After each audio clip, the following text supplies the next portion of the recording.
Dans ce 4e épisode d'Antipode, on a reçu Maude Lavoie et Francis Jeté. Maude, c'est la spécialiste Shopify. Si tu as une boutique Shopify, faut que tu connaisses Maude. Elle construit des sites, elle aide les propriétaires à les optimiser, à améliorer leur taux de conversion, elle a des programmes, tout ça. C'est vraiment l'experte de ce côté-là.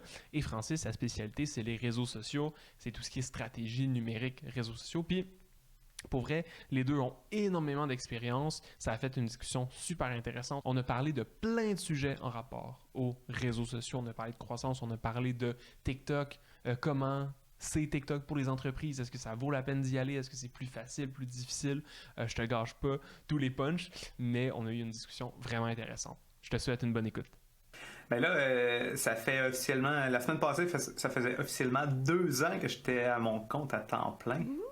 Wow! Puis c'est comment être à son compte à temps plein? Ben, je te dirais que... ça, c'est une bonne question.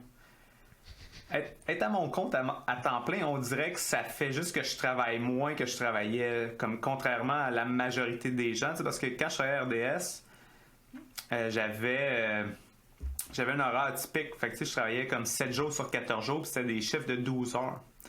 Mais, tu sais, comme moi, j'avais une semaine que je travaillais, mettons, juste le mercredi, jeudi. Puis l'autre semaine, je travaillais genre lundi, mardi, vendredi, samedi, dimanche. Mais ça fait que mes journées de congé, je travaillais tout le temps pendant la semaine. Fait que je travaillais comme souvent des 12 jours en ligne, genre sur 14 jours.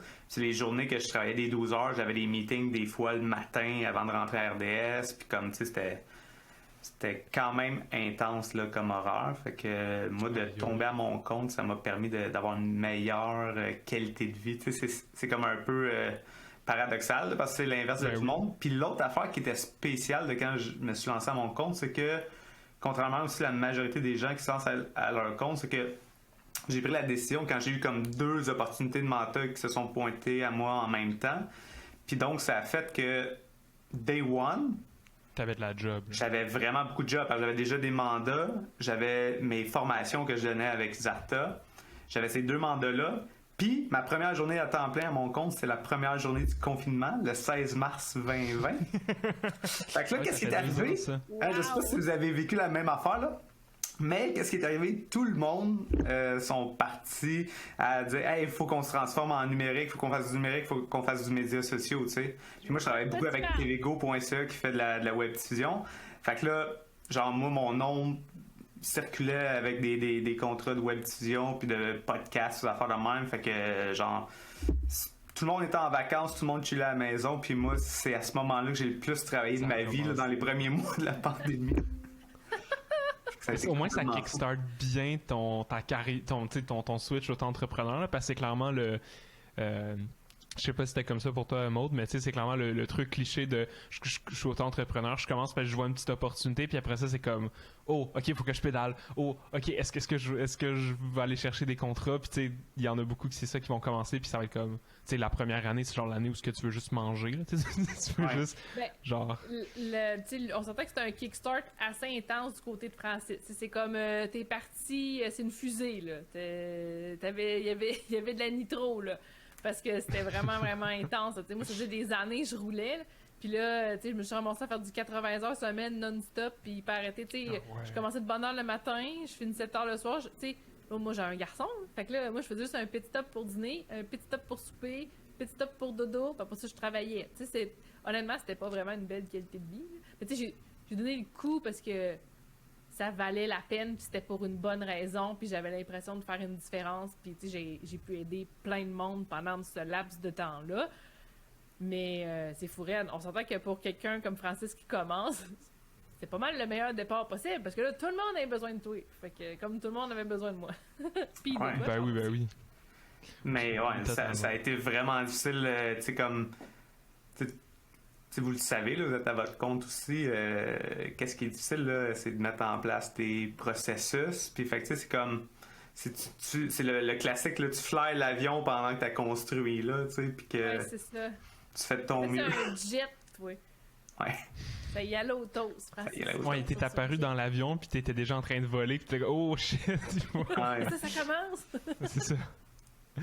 Mais ouais, moi, j'ai pas Nice. commencé. Tu sais, moi, j'ai terminé mon cégep. Je veux dire que moi, ça fait 15 ans que je suis en affaires. J'ai terminé mon cégep, puis j'ai lancé mon entreprise. Moi, avec ma belle naïveté de la jeune vingtaine, j'ai comme fait bon, moi, je vais essayer de me partir quelque chose, puis on verra. Puis je suis partie, j'avais pas de contact, j'avais pas, tu sais, j'avais rien. Je suis partie avec mon cerveau puis mon bon vouloir, c'est tout. Ça a bien fonctionné, on s'entend, là, mais j'avoue que je suis Ben pas oui. sûre que je recommanderais ça en 2022. Je pense que c'est bien quand même de faire ses classes avant, de travailler peut-être un peu en entreprise, découvrir ce monde-là, puis de partir au moins avec une base, tu sais, de connaissances et clients. Tu sais, moi, j'avais aucune connaissance du milieu du travail, autre que mes Ouais. stages, où on me disait que j'étais petit boss des bécosses. Fait que... moi, j'étais comme destinée à l'entrepreneuriat. Je suis comme trop de tête dure pour être une employée de quelqu'un. C'est-tu plus tough aujourd'hui ou plus facile aujourd'hui à cause des outils puis des réseaux puis de je sais pas trop quoi, à votre avis? Se partir soit à son compte ou en business de façon générale, là. Ben, moi, je peux répondre pour moi. Moi, quand je me suis lancé pour la première fois à mon compte, c'était aussi dans le monde du web. Puis, dans le fond, j'avais lancé un site web de basketball en 2007-2009. Là. En 2009, je me Ok. suis lancé à mon compte à temps plein. J'avais été capable d'aller chercher un peu de subventions. Puis, c'était vraiment dur parce que j'étais vraiment un peu trop tôt, dans le fond. Là, tu sais. Moi, je faisais du e-commerce, Maud, je t'ai jamais raconté ça, je pense. Je faisais du e-commerce avec des boutons PayPal. Ouais. Oh, ah ça c'est bon là. C'est Dans le un bon Joomla. e-com.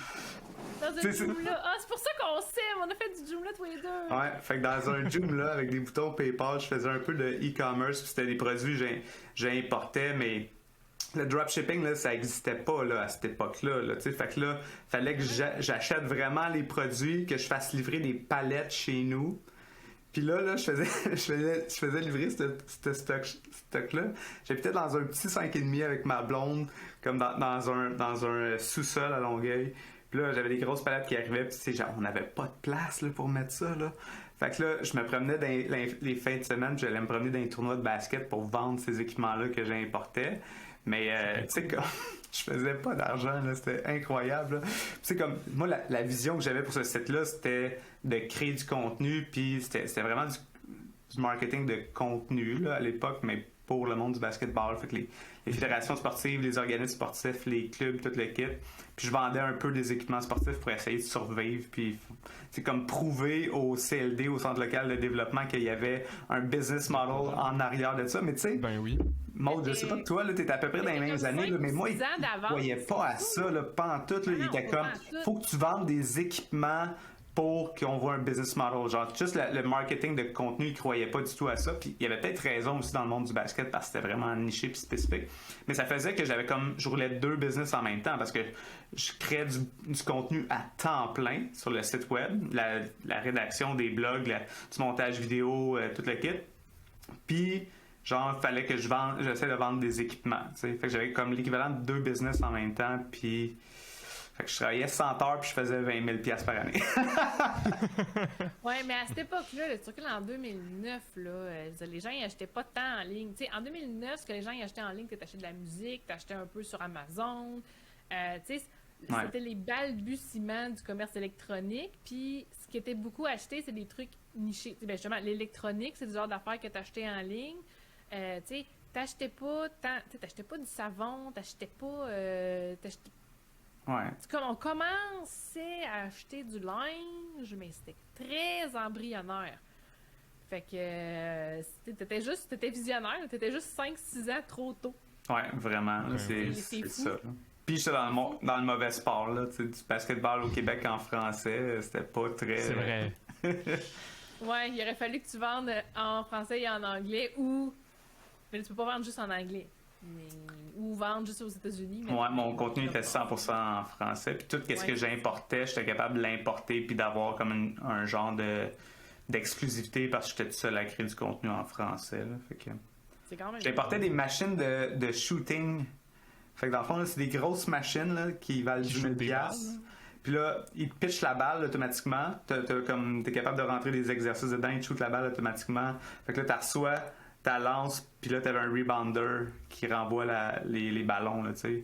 Fait que ça, c'était comme l'affaire que je vendais, sur quoi je faisais le plus d'argent. Là. J'en vendais...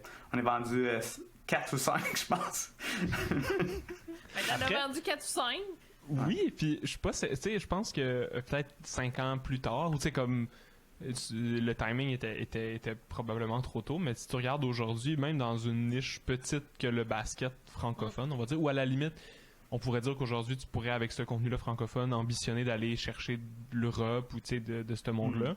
Tu pourrais clairement avoir une business qui fonctionne bien avec du marketing de contenu, même si c'est pas le sport le plus gros puis dans la langue, tu sais, où ce que le support est le plus là. C'était clairement quelque chose que si t'étais né 5 ans plus tard, on va dire, tu sais, si par hasard ta vie t'avait amené à faire ça 5 ans ou on va dire 10 ans plus tard même, tu aurais pu avoir genre un énorme succès parce que genre tout était là. En tout cas, je l'ai pas vu là, c'était peut-être pas bon, je sais pas, mais tu sais, tout était là en tout cas dans le modèle. Ouais. Là. Ouais. Mais en fait, si j'avais été un passionné de hockey, peut-être j'aurais fait vraiment beaucoup d'argent avec ce ça, je site-là. partais pour dire, tu sais, hockey, soccer, tu sais, il y a des sports qui sont comme plus sexy, là, que les gens trippent plus. Mettons, il y a un certain 25 Stanley qui a vendu son site web à plusieurs millions de dollars. Fait que... C'est fou. Mauvais sport aussi d'abord, mauvais timing, mauvais sport. Ouais, c'est ça, mauvais timing, mauvais sport. Mais c'est pas grave, tu sais, c'est des expériences qui t'ont servi quand même pour plus tard. Tu sais, c'est juste que là, à ce moment-là, c'était pas le bon moment. Ouais, c'est fou parce que, tu sais, présentement, puis là, c'est ça, là, récemment, j'ai recommencé à créer plus de contenu parce que moi, c'était ça que je faisais à temps plein à cette époque-là, tu sais, puis la raison pourquoi maintenant je suis spécialisé sur les plateformes sociales comme Facebook, Twitter, LinkedIn, YouTube, ben c'est parce que j'ai utilisé vraiment beaucoup ces plateformes-là. Ma chaîne YouTube de basketball québécois, elle a dépassé des centaines de milliers de views sur la chaîne en quelques années, tu sais, mais tu sais, ça c'était comme des années que t'aurais pas pensé devenir YouTuber, tu sais, ça existait pas, mais... Ouais, où ça commençait ouais. C'est des balbutiements de, tu sais, mais c'est fou que tout ce que t'as appris là te sert maintenant. Ce qui est le fun, c'est que, tu sais, toi, t'as fait beaucoup ce travail-là comme en arrière de la caméra. On t'a pas nécessairement vu full sur le web, mais t'as full d'expérience avec ces plateformes-là parce que t'as joué beaucoup avec dans le cadre de ton travail. Fait que là, c'est le fun parce que là, on te voit l'information, des choses comme ça, que là, tu vas dire « Hey! » Tu sais, moi, je l'ai utilisé dans X, Y, Z contexte, puis je peux t'aider à faire de quoi de cool avec ça. Là. Ben, tu sais, ça a été vraiment comme la plus grosse erreur que j'ai faite, tu sais. Puis, s'il y en a qui écoutent, tu sais, à cette époque-là, moi, je voulais bâtir un brand. Fait que ce que je faisais, c'est que je mettais vraiment de l'avant le logo, le brand, puis moi, je me mettais pas de l'avant, tu sais, parce que pour deux raisons. Un, je voulais donner l'impression que c'était gros, tu sais, puis deux, pour la notoriété de la marque ou whatever, puis deux, ben, tu sais, j'étais pas en confiance devant la caméra, là, tu sais, j'avais jamais fait ça, puis... Fait que là, toutes les entrevues, tu vois juste mon petit bras, là, puis c'est la grandeur que j'ai à 5 pieds 7, c'est tous des grands joueurs de basket pour la majorité, fait que tu voyais juste mon bras en hauteur de même, tu sais. Mais tu me voyais jamais devant la caméra, tu sais. Moi, quand j'allais me promener dans les événements, tout le monde disait comme « Hey, c'est hot, votre site web. » Ils pensaient vraiment qu'on était une équipe, fait que ça marchait. Mais comme tu dis, Maud, tu sais, j'avais aucune notoriété. Il y a juste le monde behind the scenes qui savait comme... le monde qui était vraiment impliqué puis avec qui j'étais en contact pour vendre des équipements ou être présent pour faire la captation de tournois ou de faire la promotion des tournois, ils savaient que c'était moi qui étais derrière. Fait mon réseau de contacts s'est bien développé, mais ma face, personne ne la connaissait. Puis c'était comme... J'étais correct avec ça, mais effectivement, que comme tu dis aujourd'hui, ben, il n'y a pas personne qui me connaisse. Aujourd'hui, on s'en sort plus. T'sais, aujourd'hui, c'est ta face qui vend, c'est toi. On est vraiment dans un monde où on va valoriser l'entrepreneur en tant que tel, son visage, qu'est-ce qu'il a fait, son expertise, son bagage. On est comme écœuré de la bullshit, on est écœuré des personnes qui parlent mais qui font pas le travail. Parce qu'il y en a qui font ça, ils parlent, mais ils produisent pas. Donc, c'est là aujourd'hui, on va des noms, Maud? Des noms. Spill the tea, Maud. J'ai pas besoin d'en dire. Tout le monde connaît des noms. Mais, tu sais, là où je veux m'en aller, c'est maintenant, des gens, ils veulent voir ta face, puis ils veulent savoir que tu sais de quoi tu parles et que, tu tu sais, you walk the talk, que tu sais ce que tu fais, Exact. et que tu peux vraiment aider les gens. Fait que là, Ouais, d'ailleurs, toi, Charles, ça, c'est quelque chose que tu fais vraiment bien, je on trouve. voit partout. Tu sais, vraiment, Oh yeah! autant sur LinkedIn. Puis, tu sais, moi, j'adore vos contenus que vous faites aussi sur YouTube, puis tous les concepts d'analyser les pubs des autres, puis tout là. Tu sais, je trouve que vous avez vraiment une belle stratégie de contenu. Je sais pas si tu as le goût d'en parler un peu, tu sais, comme behind the scenes, comment ça se passe ou. On est en impro total. Non, c'est pas vrai? Ben, Ouais. attends. C'est à moitié vrai. Mais non, mais tu sais, la majorité de nos... Tu sais, on n'est pas en mode... on n'est pas tout planifié 3 mois d'avance en se disant, OK, qu'est-ce qu'on va faire, qu'est-ce qu'on va essayer. On est plus en mode... Hey, ce contenu-là a l'air vraiment intéressant, on pourrait l'essayer, on pourrait regarder si ça marche pas. Mais le concept de critique de pub de compagnie, c'est juste parti de... Tu sais, ça fait des années que moi j'y pense, mais je me disais toujours...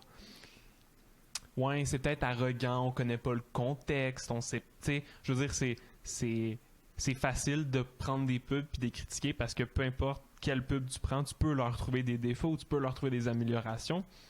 Mais là, comme à un moment donné, je me suis dit, bon, ben tant pis, on l'essaye, puis je vais essayer de ressortir des concepts plus larges, puis tout ça. Mais notre stratégie de contenu est vraiment en mode... tu sais, les agences en général, on va dire la majorité des agences, ou même des auto-entrepreneurs en marketing, leur développement d'affaires se fait par leur réseau ou par leur équipe de vente. Comme c'est vraiment, vraiment étonnant à quel point des agences marketing qui sont super bonnes en marketing font très peu de marketing pour elles-mêmes. Puis s'ils en font, souvent, c'est un peu en mode « Ah, je suis une agence de marketing, il faut que je fasse du marketing. » C'est fait.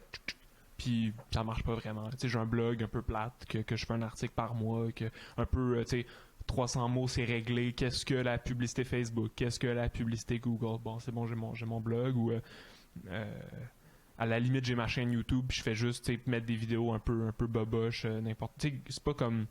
Puis c'est pas contre ces agences-là. Je veux dire, c'est un modèle de développement, puis ça marche, puis ça t'amène des clients, tant mieux. Ils n'ont pas besoin de ça. Mais je me disais, il y a tellement d'agences qui ont ça qu'on pourra jamais battre d'autres agences en étant comme plus agressif en vente qu'eux ou mieux référencés en SEO que les 800 autres agences à Montréal. Ça faisait pas de sens. Fait que je me suis dit, on va juste y aller en mode check. Tu t'informes un minimum sur le marketing, tu vas tomber sur nous, puis tu vas voir rapidement qu'on est crédible. Fait que, tu sais, si tu regardes tous nos derniers articles de blog, il y en a pas un qui est comme 1000 mots, un peu survol, machin. On est vraiment, tu sais, si on fait un article sur quelque chose, ça va être genre super deep, super complet. Ouais. Ben, je pense pas qu'on est parfait non plus, mais tu sais, je veux qu'on aille le plus loin possible là-dessus, puis je préfère qu'on soit genre super exigeant envers nous-mêmes sur le contenu qu'on crée, parce qu'on n'est pas dans un domaine où on peut se permettre d'être léger. Tu sais, si tu faisais du contenu pour une compagnie de rénovation, de construction, ben, il y a tellement très peu de contenu là-dessus. Tu sais, c'est tellement une industrie qui n'est pas autant compétitive que ils peuvent s'en sortir. Mais dans notre cas, on était vraiment en mode, OK, il faut aller plus loin. Là. C'est un concept d'une agence aux États-Unis que j'avais appris et que j'avais entendu qui était le Lemonade Stand Principle. Puis c'est comme si tu as une rue avec plein de stands de limonade, là, de jeunes qui veulent plugger leur limonade, puis que tu roules, ben, tu vas t'arrêter sur lequel? Ben, tu vas t'arrêter sur le stand de limonade qui est le plus hot, puis qui est bio, puis qu'il est... il y a plus de glace ou il y a moins de glace, ou ça a l'air plus le fun, puis tu as l'impression que tu vas être mieux servi, puis tu as l'impression que la limonade elle va être bien meilleure. C'est là que tu t'arrêtes parce que tous les autres stands de limonade ils ont toutes l'air pareil. Tellement. Ben ouais. C'est un peu dans cette dynamique-là. Je pense que la critique positive, la critique bien amenée, critique positive, je trouve que c'est payant. Tu sais, tu fais pas tes reviews en disant ta pub c'est de la merde, mais non.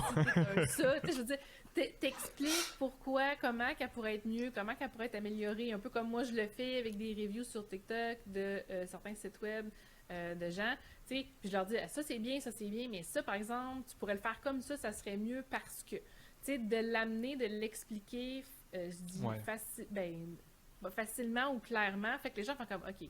Je donne des bons trucs, cette personne-là, elle a une intention pure. Elle a le goût de m'aider, puis ça passe bien, je pense. Puis je pense que c'est bien aussi de pas juste dire on est beau, on est parfait, c'est génial. La réalité, c'est pas ça. Des fois, on fait des bons coups, des fois, on fait des mauvais coups, puis les gens ils veulent savoir OK, ça, je l'ai pas fait comme il faut, mais comment je fais pour le faire comme du monde? Ouais, puis moi, je confirme que vous l'avez fait super bien, parce que j'ai une de mes clientes que j'accompagnais pour ses pubs Facebook. Elle a fait partie d'une de vos reviews, puis dans le fond, le feedback que tu donnais, ben, il y avait beaucoup de feedback que j'avais comme déjà donné, tu sais, que justement behind the scenes, en mode l'exécution en lien avec ça, tu sais.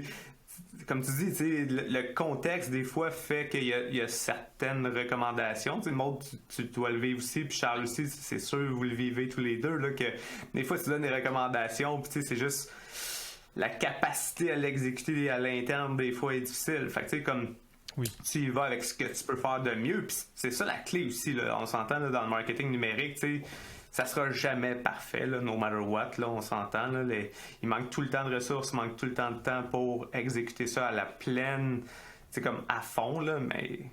Fait que moi, j'avais trouvé vraiment que vous avez fait une bonne job d'analyser, comme... J'étais comme, tu sais, vous étiez capable de sortir quand même les éléments clés, comme côté positif puis côté négatif aussi. Fait que c'était vraiment parfait. Fait que allez regarder ça. Tu vas linker ça dans l'épisode de Ah, t'es gentil d'avoir faire ma promo. Podcast, mais il est toujours en train de te plugger. Ah, ça, c'est gentil. T'es fin, puis moi, ce que j'ai remarqué... Là, je me suis dit, c'est la première fois il m'invite, je vais m'assurer qu'il me réinvite, tu sais. C'est ça, tu magasines ton petit siège doré, là, à côté. La saison 2, là. C'est ça que tu fais, là. Ouais. Aïe, aïe, aïe. Aïe, aïe, aïe. Mais je pense que des fois, nous autres, dans notre travail, on en dit des affaires au client, puis le client, tu sais, il a le droit de dire non. Tu sais, j'ai un de mes mentors qui me disait, le client a le droit d'avoir tort. Tu sais, t'as le droit de lui donner un conseil, de lui dire de faire quelque chose, puis qu'il t'écoute pas. Il a le droit. Fait que des fois, c'est le fun que quelqu'un d'autre dise la même affaire qu'on avait dit, puis je dis, ben, je te l'avais dit. Tu sais, c'est pas dit méchamment, mais juste, regarde, on est nœud à le dire. Je pense que ça vaudrait la peine qu'on l'essaie. Veux-tu, là? Puis ils vont dire, oui, on essaie, ça marche, puis ils font, ah, ouais, vous aviez raison. Ben oui. C'est vrai. Parce qu'il faut prioriser, anyway, tu sais, quand tu peux recevoir des conseils et des critiques de tout bord de côté, mais à un moment donné, il faut comme faire, OK, qu'est-ce que je fais en premier, qu'est-ce qui est vraiment important, qu'est-ce qui est juste une belle critique que je vais entendre mais pas exécuter parce que je pense que je suis pas d'accord, quoi que ce soit. Puis ce que j'ai remarqué en faisant ces vidéos-là, c'est que de base, je me suis dit, ça va être comme un outil de développement d'affaires assez intéressant parce que ça fait du contenu, tu sais. Mais aussi, ça s'adresse direct à une business, fait que je peux la taguer, puis je peux espérer que ça roule. Puis, je m'attendais pas à ce que ça nous fasse des clients aujourd'hui parce qu'on s'entend que la majorité des entreprises qu'on review, c'est des entreprises qui font déjà de la pub, puis une partie de ceux-là, ils ont leur équipe à l'interne ou ils ont leur agence, puis c'est comme, c'est un gros effort de changer d'agence si t'es pas déjà en train d'y réfléchir. Là. Je tordrai pas le bras d'une entreprise en disant oui, il faut vraiment que tu changes d'agence s'ils sont déjà bien ou ils pensent pas à changer. Ce serait beaucoup trop de travail pour pas grand-chose. Mais tous les conseils qu'on ressort de ces vidéos-là, je me suis vite rendu compte que ça revenait souvent dans des grands thèmes que n'importe qui écoute une vidéo qu'on a faite peut faire comme « Ah oui, ça s'applique aussi à mes pubs » parce que c'est le genre de critiques que je fais sur pratiquement n'importe quel compte de « Comment ça, t'as juste des photos de tes produits pis t'as genre aucune autre pub, c'est pas divers » ou « Comment ça, t'as juste des vidéos pis t'essayes pas d'images ou vice-versa » ou tu sais, il y a ces trucs-là qui sont super comme faciles à comprendre, peu importe à quel degré de niveau de pub que tu fais. Pareil pour le reste du contenu, en fait. Ouais, tout à fait. Non, puis ça, c'est une des affaires là, que je trouve, moi, je sais pas, là, moi, je suis pas je fais pas juste la gestion de campagne publicitaire là, dans mon offre de service. Je fais beaucoup d'accompagnement puis du coaching. Puis à travers de ça, je fais un peu de gestion de campagne ou un deuxième avis, là, un peu comme vous offrez aussi. Ouais. Puis tu sais, c'est incroyable comment Facebook a toujours des surprises comme d'un mandat à l'autre, d'un compte publicitaire à l'autre, d'une campagne à l'autre dans le même compte publicitaire, comme tu respectes les best practices, tu fais tout comme il faut, puis là, des fois, tu fais comme ah! Qu'est-ce que c'est ça? Écoute, ça marche juste pas. Connecter un Shopify avec Facebook, Instagram, là, t'en connectes 10 en arrière de l'autre, là, t'en as 7 qui vont bien fonctionner, t'en as un qu'il n'y a rien à comprendre, qu'il n'y a rien qui veut connecter, tout est pété. Il y en a un autre qui est refusé, tu sais pas pourquoi. Ah non, c'est ça, c'est une espèce de loterie. Des fois, t'as des bonnes journées, des fois, t'as des moins bonnes journées.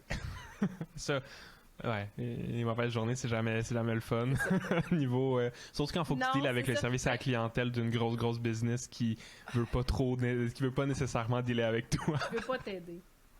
Non, c'est ça, parce qu'il y en a plein d'autres qui s'en foutent un peu. Puis, tu sais, je pense que c'est ça qui fait que là, les entreprises, il y en a beaucoup qui vont vers du alternatif. Tu sais, que là, ils développent plus leur marketing de contenu, ils vont travailler avec des influenceurs. Tu sais, ils vont comme essayer de te sortir parce qu'ils disent, ouais, la pub, c'est compliqué, ou j'aime pas ça, ou c'est un buggé. C'est important la pub, mais ça fait que le fait qu'on vive plein de bugs, que c'est compliqué, que c'est jamais pareil, qu'il y a tellement de petits critères, fait que les gens ils veulent essayer de trouver la solution plus facile. Il n'y a jamais de solution facile, là, mais essayer de se trouver quelque chose de plus facile à faire. Puis que là, le nouveau hype, c'est TikTok. Fait que là, ils s'en vont tous sur TikTok, ils emballent leurs commandes en direct, ils jouent avec leur communauté. Ils sont rendus, c'est un autre game là, qui est en train de tranquillement pas vite de popper. Mais tu sais, ils vont tous se ramasser dans 3-4 ans, faire de la pub sur TikTok. Et oui, parlant de ça, je fais du pouce sur ça parce que un truc que j'étais curieux de vous demander, parce que j'ai vu que tous les deux, vous avez comme commencé l'aventure de créer du contenu sur TikTok, puis je suis allé voir vos trucs, puis je trouve ça vraiment bon. Puis je me demandais, je comprends que c'est créer du contenu comme n'importe quelle autre plateforme, parce que c'est de prendre un rythme, c'est comprendre les codes, là, on s'entend, mais c'est comment le niveau de difficulté de s'apprivoiser cette plateforme-là puis de commencer à en faire. Comment vous avez trouvé ça, vous autres? Ben, je vais laisser Maud starter peut-être là-dessus parce que c'est elle qui m'a vraiment comme moi, convaincu de prendre le temps dans mon agenda d'en faire. Ouais. Okay. En fait, tu sais, moi j'ai commencé avec TikTok en 2019, que là j'avais installé parce que bon, c'est la nouvelle bébête à la mode, puis moi je donne des cours en lancement d'entreprise. Fait que tu sais, moi ma job c'est de regarder c'est quoi les différents réseaux sociaux, puis d'être capable de l'expliquer, tu sais, à la personne qui veut se partir en entreprise, ça vaut-tu la peine TikTok ou pas. Fait que je l'ai installé. Bon, à cette époque-là, c'était plus pour les huns. Tu sais, beaucoup de trucs de danse, puis de, tu sais, on était moins, il n'y a pas tant de contenu, pas pertinent, parce que c'était pas pertinent en tout cas. Il y a moins de contenu comme entrepreneurial. C'était vraiment, les gens ils ont du fun, ils ont du plaisir. Fait que j'ai joué avec quelques mois, je me suis rendu compte que c'était très énergivore, tu sais, que tu te lèves la tête, ça fait comme 3 heures que tu écoutes des vidéos niaiseux. Puis là, tu fais, OK, bon, je vais mettre ça sur le côté, puis je vais revenir plus tard. Puis finalement, je l'ai mis sur la glace. Je suis revenue en 2020, comme tout le monde, quand la pandémie est arrivée. Tu sais, entre mes 80 heures semaine, il fallait que je m'occupe le cerveau, faire un peu d'autres choses. Fait que j'écoutais des TikTok. Puis là, j'ai regardé ça encore, puis j'étais comme, OK, là, il y a quelque chose d'intéressant. Il y avait plus de francophones, il y avait plus de Québécois, il y avait plus de contenu. OK, ça commence à être intéressant. Mais mon vrai saut dans le vide a été en 2021. Je suis revenue, comme au printemps. Puis là, j'ai commencé à regarder ça, puis il y avait beaucoup d'entreprises. Puis là, je trouvais beaucoup de profils d'entrepreneurs. OK, là, il y a de quoi faire. Fait que là, je commençais à voir comment les entreprises jouaient avec, faisaient des lives, font des lives. Écoute, c'est fou, ils font des lives, ils sont en train d'emballer des commandes, ils jasent avec le monde. Puis là, si je dis, si tu fais ta commande, je vais l'emballer en direct. Là, t'as comme 3-4 commandes qui pop. J'ai fait la 2245, la 2246, la 2247. Elle les emballe en direct. Le monde, ils ont comme un hype de fou parce qu'ils ont été choisis pour emballer leurs commandes. Comme, quand t'as peu de quoi qui se passe. Puis là, il y avait des gens qui donnaient plus de conseils au niveau marketing, tout ça. Puis là, j'ai fait, OK, je vais faire un test. Fait qu'au mois d'août 2021, je me suis dit, mon objectif, je vais en faire comme pendant 30 jours réguliers, puis je veux me rendre à 1000. Puis là, quand je voyais l'enjeu, je devrais me rendre à 1000 à peu près en janvier. Finalement, je me suis rendue à 1000 en décembre. Puis j'ai vraiment trippé. Tu sais, au début, faut pas que tu lâches. Faut que tu crées du contenu, puis tu le sais que tu le crées un peu dans le vide, dans le sens où faut que TikTok te comprenne, que toi, tu comprennes bien les codes de TikTok. Mais à un moment donné, j'ai réussi à trouver comme ma niche. Puis les entrepreneurs commençaient à me trouver. Moi, je commençais à en trouver d'autres. Puis là, j'avais beaucoup de rétroaction. J'ai jamais autant eu de rétroaction sur mon contenu. Tu sais, Facebook, Instagram, LinkedIn. J'ai jamais eu le hype que j'ai sur TikTok. Que là, j'avais une communauté qui pose des questions, tu sais, qui ont le goût que je les aide. Ben, pas que les autres n'aient pas le goût, mais tu sais, tu sens qu'il y a quelque chose de beaucoup plus direct. Les gens, ils commentent, ils likent, ils partagent, ils embarquent dans le game. C'est très, très connecté, c'est très, très proche. Fait que moi, je me nourris beaucoup de ça. J'ai vraiment du plaisir là-dedans. Puis je trouve que, tu sais, j'ai jamais fité avec Instagram. On dirait que j'ai jamais trop fité avec LinkedIn. Ça va bien sur LinkedIn, mais j'ai pas tant...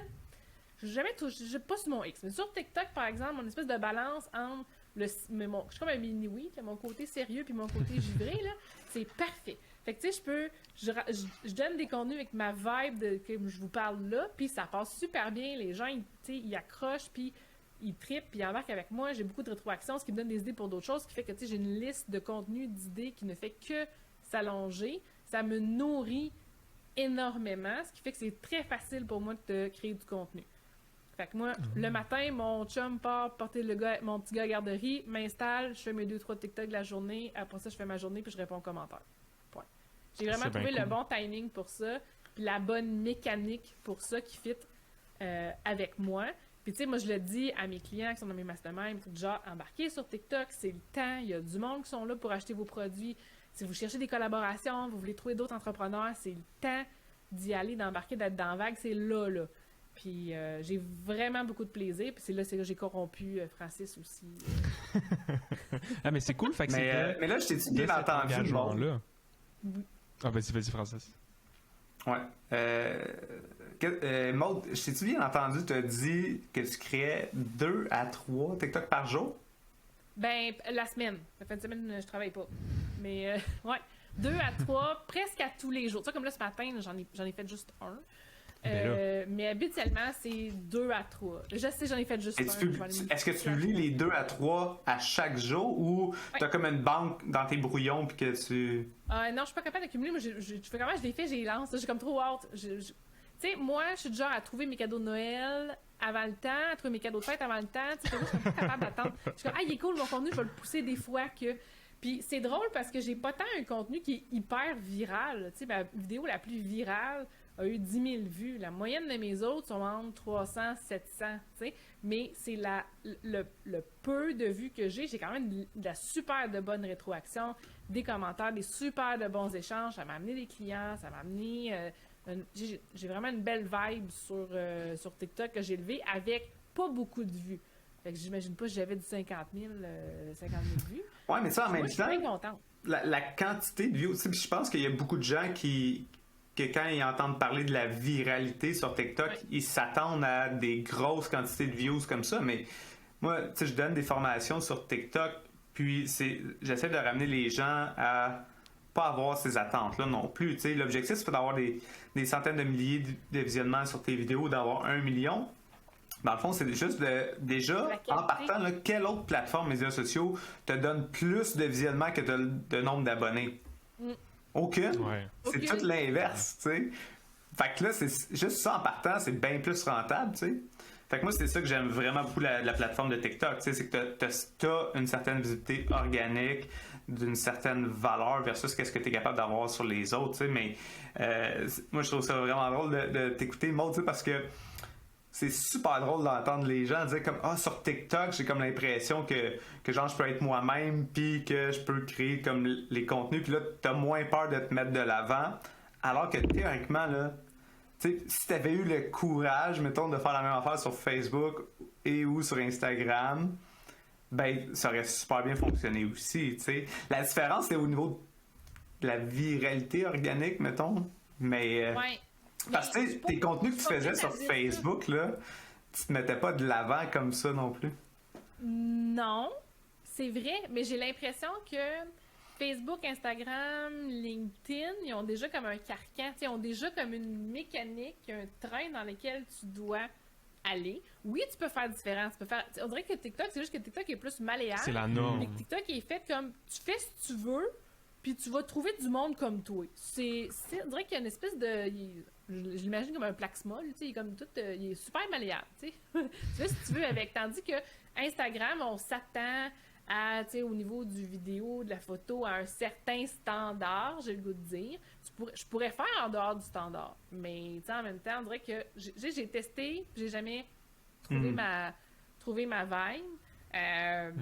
Tu sais, sur Facebook, c'est vrai que j'aurais pu mettre plus de l'avant, mais ce que je trouve tannant de Facebook, c'est effectivement de sortir en dehors de Facebook. C'est là je gagne des abonnés sur Facebook à cause que c'est du monde qui m'ont trouvé sur TikTok. Fait que là, tu sais, sinon, là, tu sais, moi, je stagnais à comme 900 kicks. C'est fou pareil, là. Tu sais, Facebook, ça fait des années que je suis là. J'étais comme à 949-ish personnes qui sont abonnées à ma page, malgré que je publie à tous les jours, que j'essaie de publier du contenu intéressant. Tu sais, les gens, ils le voient, ils l'enregistrent, mais ils taguent pas leurs amis.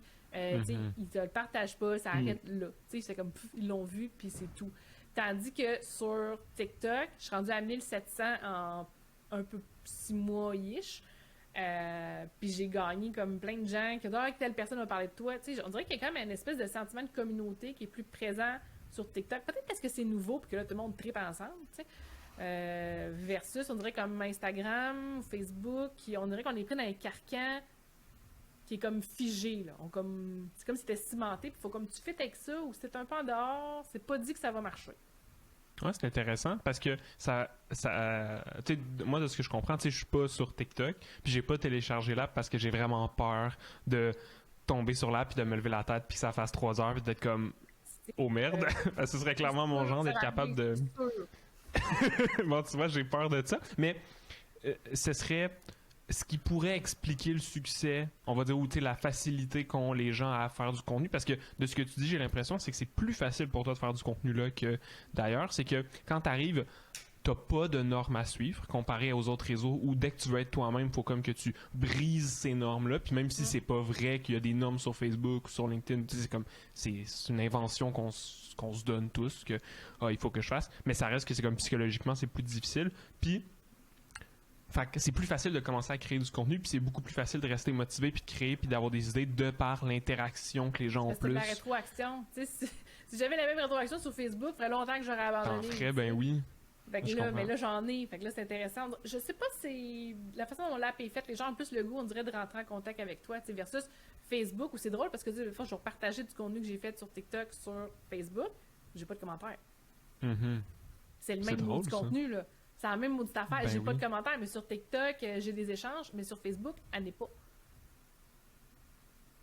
Ça se pourrait-tu que ce soit, je pense à voix haute, là, mais ça se pourrait-tu que ce soit parce que, tu sais, sur Facebook, même sur Instagram, la masse est arrivée. Puis la masse, c'est une masse qui consomme, mais qui fait rien.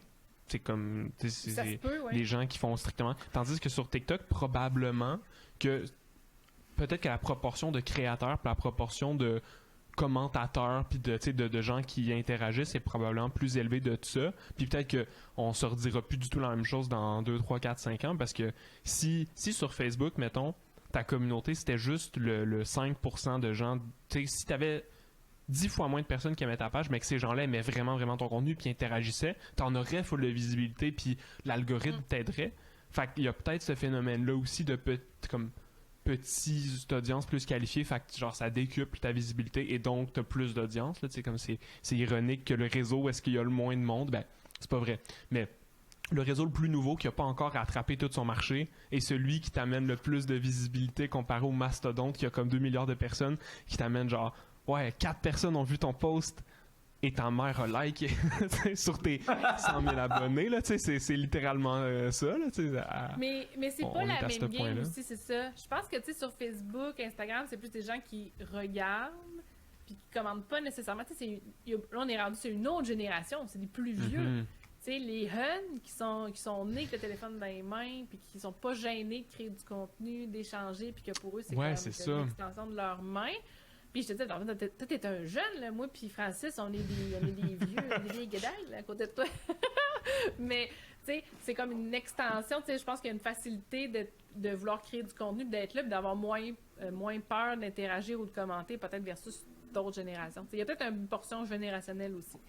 Mais je pense, effectivement, je pense que tantôt, Maud t'a mis le doigt un peu dessus, tu sais, de dire que le fait que c'est une plateforme relativement jeune, où il y a beaucoup de gens qui sont là-dessus, qui sont un peu plus comme des early adopters encore un peu. Je sais pas si on peut encore les considérer comme des early adopters, vu que la plateforme est rendue à plus d'1 milliard d'usagers, puis elle se rapproche vraiment rapidement du nombre d'utilisateurs d'Instagram, puis elle brise des records de temps sur la plateforme versus toutes les autres plateformes, là, même YouTube.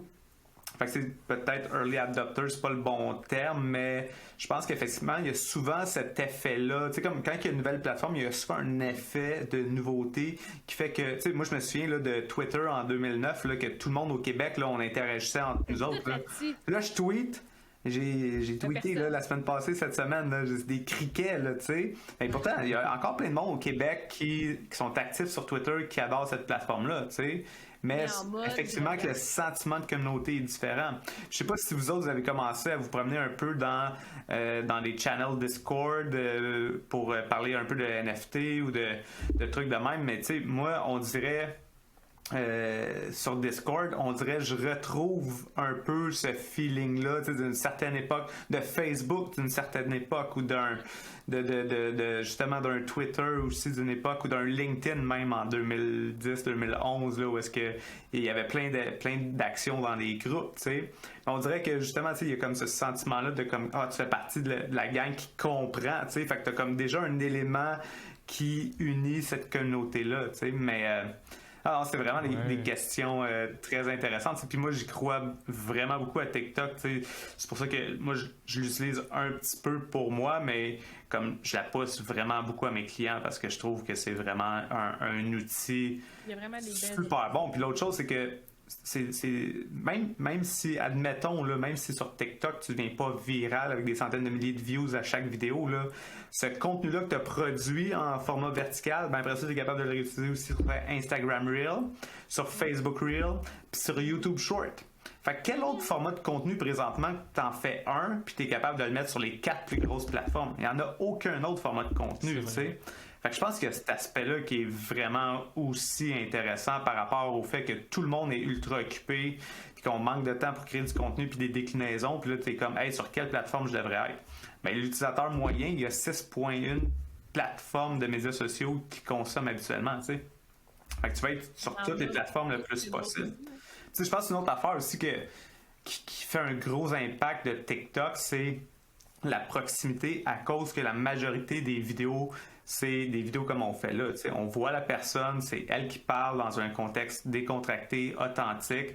On parle beaucoup d'authenticité. Puis tu sais, pour moi, je pense que c'est un des éléments clés qui fait que cette plateforme-là, c'est pareil comme si tu étais en train de FaceTimer quelqu'un en réalité, là, puis tu es quasiment en train d'y jaser, tu sais, de vive voix parce que tu lui parles dans son quotidien, dans ses affaires. Tu sais, fait que ça crée ce sentiment d'authenticité-là, puis de proximité, puis je pense que c'est un élément clé. Puis tu sais, d'ailleurs, Charles, toi, vous faites, dans vos clients, je pense que vous faites un peu de e-commerce, puis tu sais, on en parle beaucoup de e-commerce, l'importance de ce qu'on appelle le UGC dans les créatifs, dans les contenus vidéo publicitaires pour du e-commerce.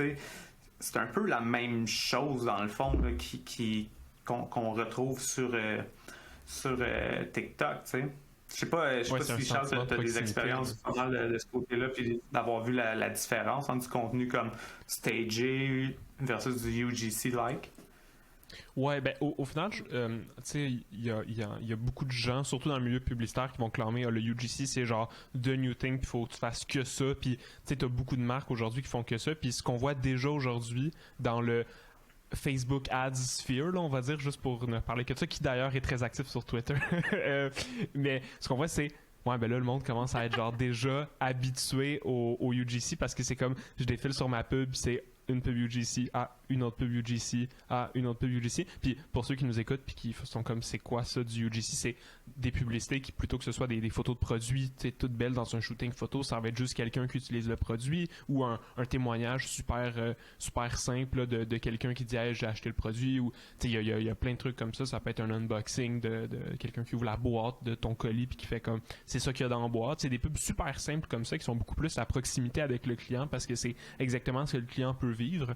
Puis c'est par des vrais humains, des vrais clients ou des influenceurs que ça crée une proximité. Mais oui, c'est super important. Puis il y a cet effet-là de nouveauté qui fait en sorte que ça performe mieux. Mais à mon avis, pour vrai, je pense que l'effet de nouveauté fait cette performance-là de pourquoi ça marche donc bien en ce moment, mais que ça va finir par se calmer puis que ça va juste être un autre outil super intéressant dans la boîte à outils de ce que tu peux utiliser comme communication. Parce que dans... je suis peut-être trop tôt, mais peut-être que juste dans un an, les gens vont voir des pubs UGC puis se dire ouais, toutes les entreprises font ça. So what, genre, tu sais, c'est ok, j'ai compris puis ça m'affecte plus comme ça m'affectait avant parce que ça va juste devenir la norme. Mais très très bon outil à mettre dans sa boîte à outils aussi, là, c'est pas à mettre de côté définitivement. Là. Ben, ça dépend tout le temps dans quel contexte c'est fait aussi. T'sais, si on le sent que c'est comme trop stagé, vendu, versus si c'est authentique, je pense que c'est ça qui va délimiter la longévité de ce trend-là. Ouais, hier, moi, je l'ai fait par erreur, sans le vouloir. J'ai commandé des biscuits sur une compagnie en ligne parce qu'elle avait l'air bon. Puis là, j'ai fait, je vais faire un TikTok, ça va être drôle. Fait que là, j'ai fait un TikTok de ça. Puis après ça, je l'ai mis sur mon Facebook parce que je trouvais ça drôle. Puis finalement, j'ai comme 4-5 personnes qui m'ont écrit, me disaient, j'ai commandé des biscuits à cause de ton truc. T'sais, puis moi, j'étais zéro commandité. Je l'ai fait juste pour le plaisir parce que j'avais commandé des biscuits puis qui étaient vraiment bons. Puis que je voulais donc bien que tout le monde le sache, tu sais. Fait que j'ai fait ça, tu sais. J'aurais pu être payé pour ça, j'aurais pu me donner un code promo. Là, on pas fait, ça me dérange pas. Tu sais, c'est moi qui l'ai fait de bon cœur. Ça a super bien pogné. Mais dans un contexte où j'aurais été payé avec un code promo, ça aurait autant fonctionné. On le sait pas. Tu sais, je pense que l'authenticité aussi, on le sait pas, mais je pense que c'est intéressant. Tu sais. tantôt on parlait de TikTok aussi, à quel point que, tu sais, là, c'est la nouvelle patente, mais tu sais, ça dépend aussi à quel point il est accessible. TikTok est accessible. T'sais, on avait Clubhouse. Tout le monde capotait sur Clubhouse l'année passée. Tout le monde voulait donc bien avoir une clé pour y aller. Puis là, c'était super compliqué. Puis c'est juste ces iPads, tout ça. Qui ici utilise encore Clubhouse? Tu sais, c'était moins accessible ça. Puis pourtant, c'est plus simple. Tu veux juste écouter. Puis parler. C'est super simple, mais c'est donc... Les gens n'ont pas accroché versus TikTok. Ben, je pense qu'il y avait beaucoup l'élément du contenu inégal, puis le fait que c'est juste en direct, ça fait que tu sais, t'as l'offre versus la demande. Fait que pendant un bout, là, comme tout le monde avait juste ça à faire à cause de la pandémie, genre des confinements puis tout le kit, fait que tout le monde était sur leur cellulaire, puis là, t'avais des conversations, c'était super intéressant. Puis là, à un moment donné, ben là, tu te pointes une fois sur l'app, il n'y a pas de conversation vraiment intéressante. Tu te repointes une autre fois, il n'y en a pas. Il va pas une troisième fois. L'app, elle reste fermée après. C'est drôle parce que, tu sais, tantôt, vous parliez de... Ben, on parlait de l'engagement, puis à quel point, justement, c'était, tu sais, le fait que ce soit nouveau, même si c'est pas des early adopters, sur TikTok, il y a ces gens-là qui engagent beaucoup plus, puis ça fait en sorte que, tu sais, tout roule mieux. Puis je me souviens pas vraiment de l'arrivée d'Instagram, mais me semble que j'ai entendu dire que c'était similaire à ça, puis que, tu sais, les early Instagram ont comme plus explosé plus facilement, mais peut-être que je me trompe, mais bref, c'est comme si la théorie de cet engagement-là venait du fait que c'était pas encore mainstream, puis que la masse était pas encore là. Puis il me semble qu'il y a quelque chose qu'on peut retirer de l'expérience Clubhouse, puis c'est que, tu sais, ça devenait intéressant parce que c'était difficile d'accès aussi, puis si on part du principe que, l'hypothèse que, du moment où une plateforme devient mainstream puis que tout le public est dessus, elle devient plus plate parce que puis la portée puis l'engagement puis tout tombe, comme c'est arrivé sur Facebook, Instagram, ça va probablement arriver sur TikTok. Ben, faudrait que la plateforme parfaite pour garder l'engagement, faudrait qu'elle fasse en sorte que elle puisse constamment garder cet accès-là qui est difficile pour que la masse arrive jamais à rejoindre le truc, tu sais, pour que, je sais pas comment, mais tu sais, j'ai l'impression que ça se passe un peu avec Discord, où ça fait des années que Discord existe, puis là, les serveurs Discord, genre business, mettons, commencent à exister, ou tu sais, des communautés, mais c'est plus complexe à rejoindre qu'un groupe Facebook, que c'est comme clic-clic, parce que t'as un software, c'est quelque chose de nouveau pour les gens. Fait faudrait comme constamment que la plateforme, pour garder son côté hype puis son côté c'est exclusif puis il y a beaucoup d'engagement, arrive à se renouveler puis trouver une façon que ce soit difficile d'y accéder, t'sais. Ouais. Ou il y a la notion de l'algorithme aussi. Tu sais, l'algorithme, on en a subi des changements à Instagram. C'est vrai. Oui. On s'est fait brasser. Pour l'instant, l'algorithme de TikTok, je le trouve, je sais pas ce que t'en penses, Francis, mais moi je le trouve très hot.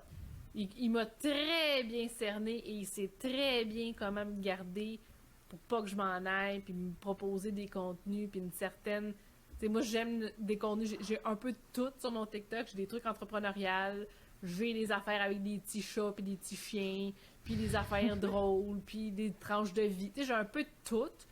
Puis il me garde allumé, puis il me donne du contenu qui fait que j'ai le goût de rester, tu sais, versus à un moment donné, on dirait que Instagram ou Facebook, avec les changements d'algorithme, où on était écœuré parce qu'il y avait trop de pubs, où on avait l'impression que c'était trop ci, trop ça. On dirait que là, pour l'instant, l'algorithme fait la job. Est-ce qu'il va continuer de faire la job?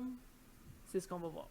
Ben, tu sais, puis quand tu dis que l'algorithme fait la job, c'est qu'il fait la job aussi pour les créateurs de contenu. Je pense que ça, c'est vraiment un des éléments clés, là.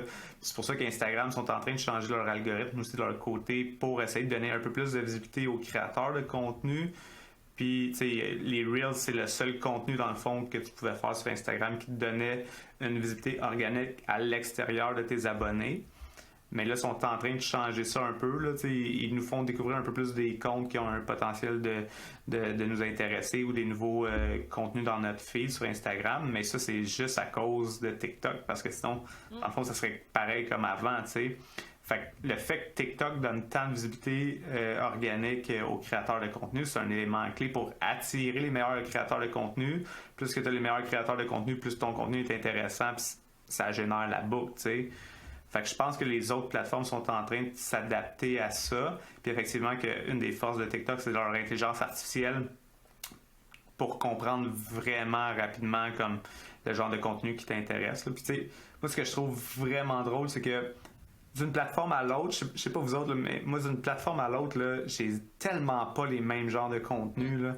Sur TikTok, là, moi, j'étais un passionné de bouffe. Là. Sur TikTok, là, j'ai zéro contenu de bouffe. J'ai rien.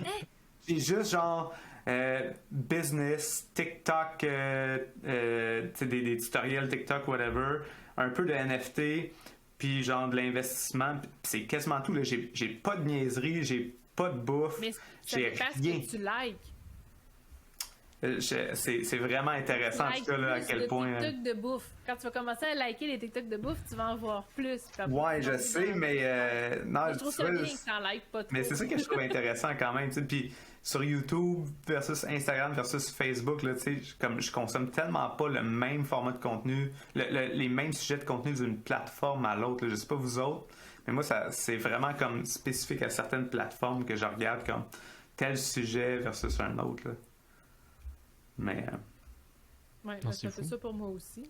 On n'a pas toute la même utilisation. On n'est pas tous dans le même contexte. Tu t'en vas sur Facebook pour telle affaire, tu t'en vas sur Instagram pour telle affaire, LinkedIn, telle affaire. Je pense qu'il y a une question de contexte aussi. Fait que c'est ça. C'est pas facile à changer le contexte sur les autres plateformes. Tu vas me dire que tu le nourris de cette façon-là, il va juste continuer de te nourrir de cette façon-là. Si tu veux sortir de la bulle dans laquelle t'es, il faut que tu travailles quand même fort là, pour qu'il te présente d'autres choses. Ouais, moi je fais tout le temps je sais pas vous autres là, mais là il y a le printemps qui arrive.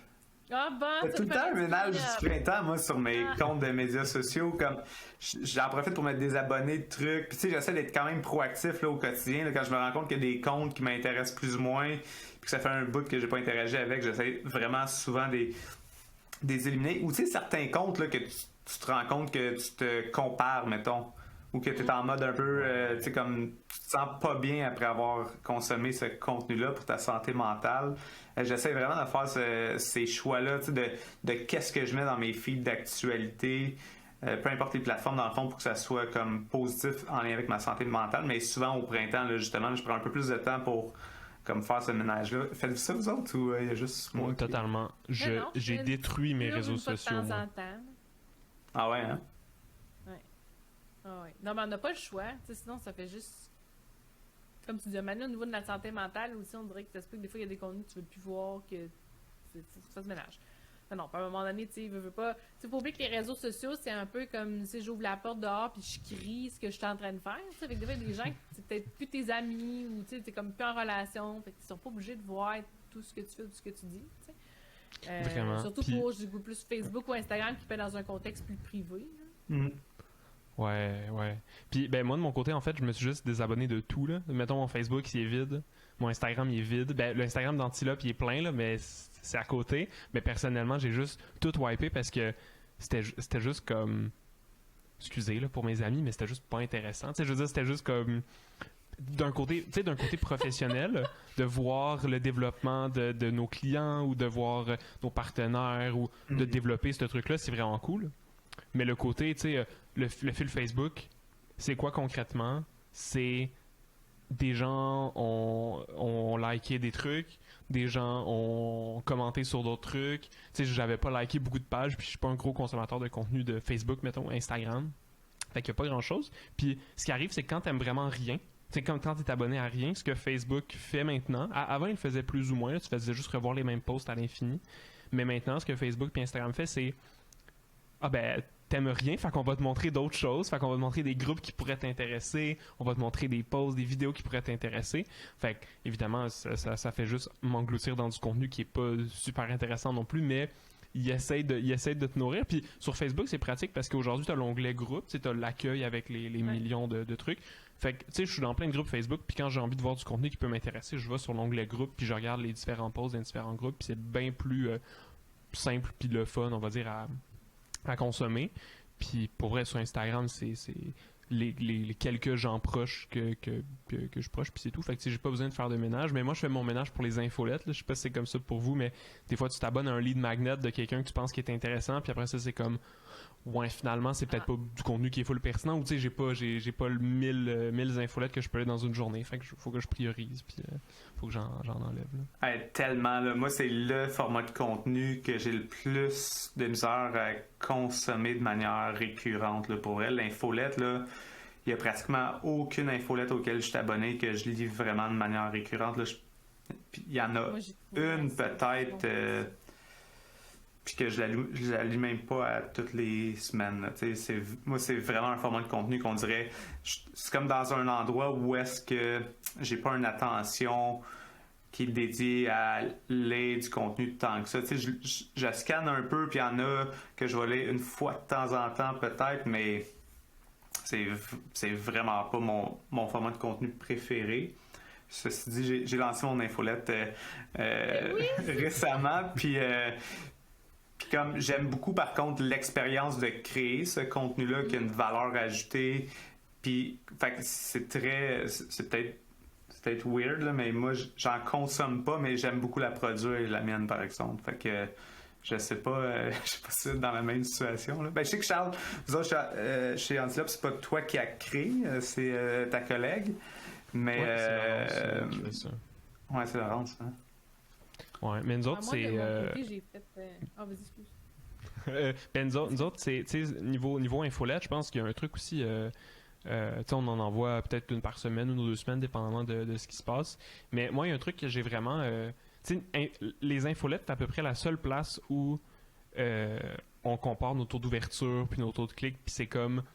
Puis j'ai l'impression qu'on a un peu cette mentalité-là de si j'envoie mon infolettre, je veux que toute mon audience l'ouvre, la consomme, la regarde. Puis tu sais, comme tu disais, Francis, tu sais, c'est pas parce que tu t'es abonné à une infolette que tu ouvres toutes les infolettes de tout le monde. Puis moi, mettons que je suis abonné à ton infolette, Francis, la notif, c'est ça, je me trompe pas, la notif, tous les vendredis, infolette super intéressante. Ben qu'est-ce que je fais? Je l'ouvre, je check, je la scanne super vite, puis option 1, je l'archive parce que m'intéresse pas tant que ça, puis c'est pas contre ton infolette, je fais ça avec n'importe quelle infolette, ou option 2, je la lis parce que je suis intéressé, puis ou juste je check l'objet, puis des fois j'ai pas le temps, je l'archive, puis je pense que surtout aujourd'hui où le taux d'ouverture est de moins en moins bon à cause de iOS 15, quand c'est pas iOS 14, c'est iOS 15, qui scrape les taux d'ouverture puis qui gonfle un peu inutilement, puis on se retrouve, il y a d'autres métriques qu'on peut utiliser, mais bon, c'est moins précis qu'avant. Bon, ben, faut commencer à accepter que regarde, je fais du contenu pertinent, puis après ça, ben, les gens sont libres de le lire, de le supprimer, de se désabonner, mais ils savent, les gens qui peuvent se désabonner, puis après ça, c'est à la vie de se passer. Puis même si les gens ouvrent juste une infolette sur 5, ça sera déjà ça. Ouais, tout à fait.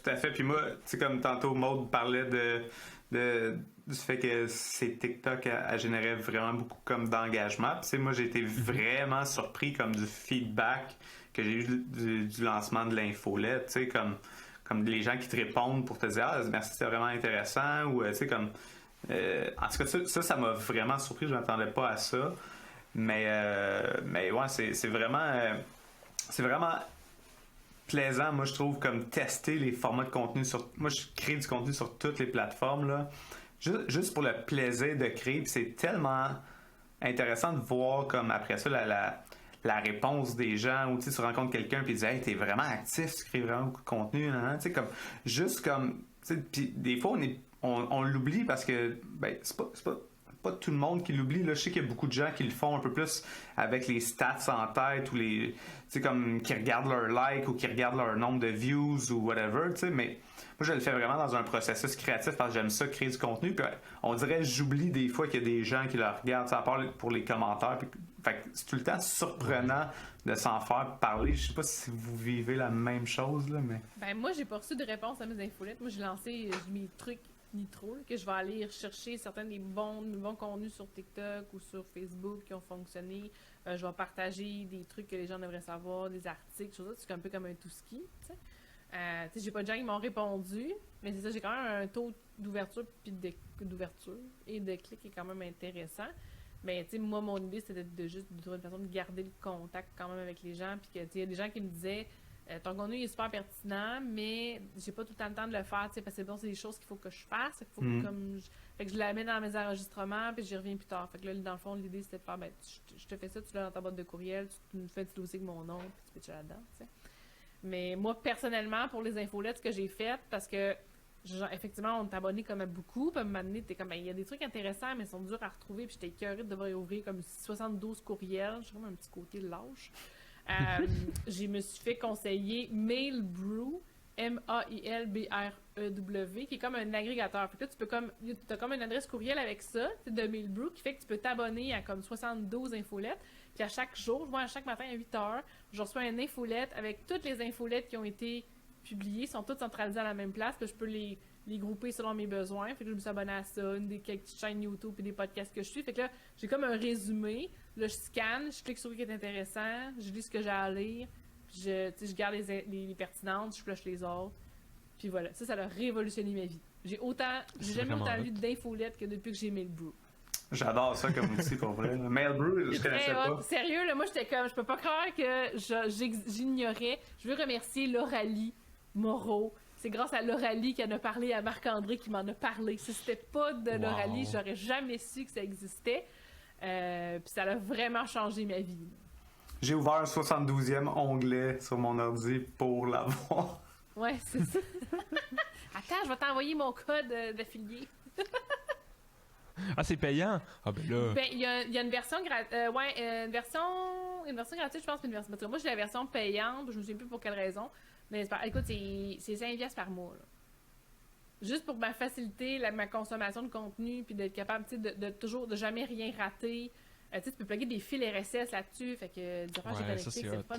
Écoute, j'étais à jour, moi, toutes les nouvelles affaires de Shopify, j'ai vu tout de suite. Fait que je suis vraiment contente, parce que j'ai tout centralisé à la même place. C'est plus perdu d'un courriel que je regarde 6 mois plus tard, il est là dans ma face, puis c'est le rentré dans ma routine. T'sais.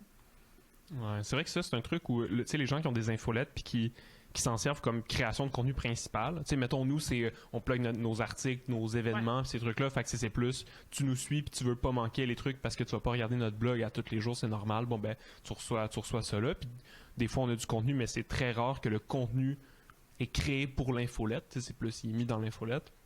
Mais le monde qui crée du contenu pour leur infolette devrait toujours l'utiliser ailleurs parce que c'est trop éphémère comme truc. Tu sais, la proportion des gens qui enregistrent le email puis qui le mettent dans un dossier puis qui vont le regarder plus tard, c'est super minime. Fait que pour moi, c'est illégal si t'as une infolette puis tu le mets pas ailleurs. Il faut absolument que tu mettes ton contenu sur un blog ou sur. C'est fait à l'envers. Moi, je prends des contenus cool, ou que j'ai vu, ou que j'ai consommé, ou que j'ai fait, que je pitch. T'sais. Fait que c'est ma technique que j'ai trouvée. Moi, c'est exactement ça que je fais, Charles, présentement. Mon contenu que je crée pour mon infolette, c'est 100% juste pour l'infolette. Puis, c'est parce que je suis en migration de mon site web, là, fait que ça va se retrouver aussi dans les articles de blog sur mon site web pour aider le SEO aussi, puis tout le kit, là.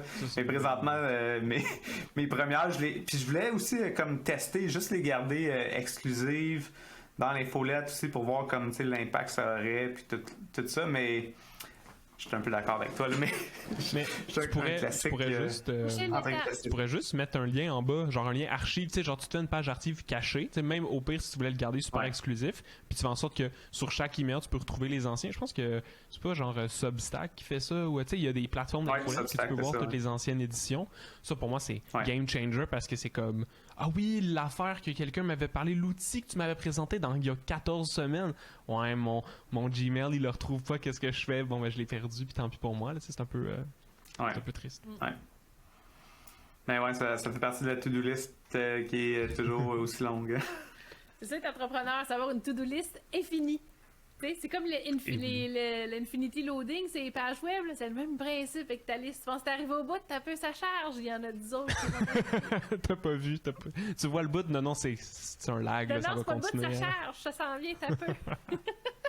C'est vrai. Ouais, puis sur Notion, t'as cet aspect-là, hein, qu'il t'en montre juste une genre 50 ou 100, là, puis après ça, t'es obligé de cliquer pour qu'il t'en load d'autres. T'es pas rendu au bout encore. À Notion. Ça, c'est l'autre grande passion qu'on partage, moi et Francis, que je t'ai contaminé aussi. Tu vois, je suis comme une influenceuse, tu sais, sans le salaire d'influence qui vient avec. Mais Notion, TikTok. Toi, Charles, tu es contaminé par Notion ou... Non, moi, je suis...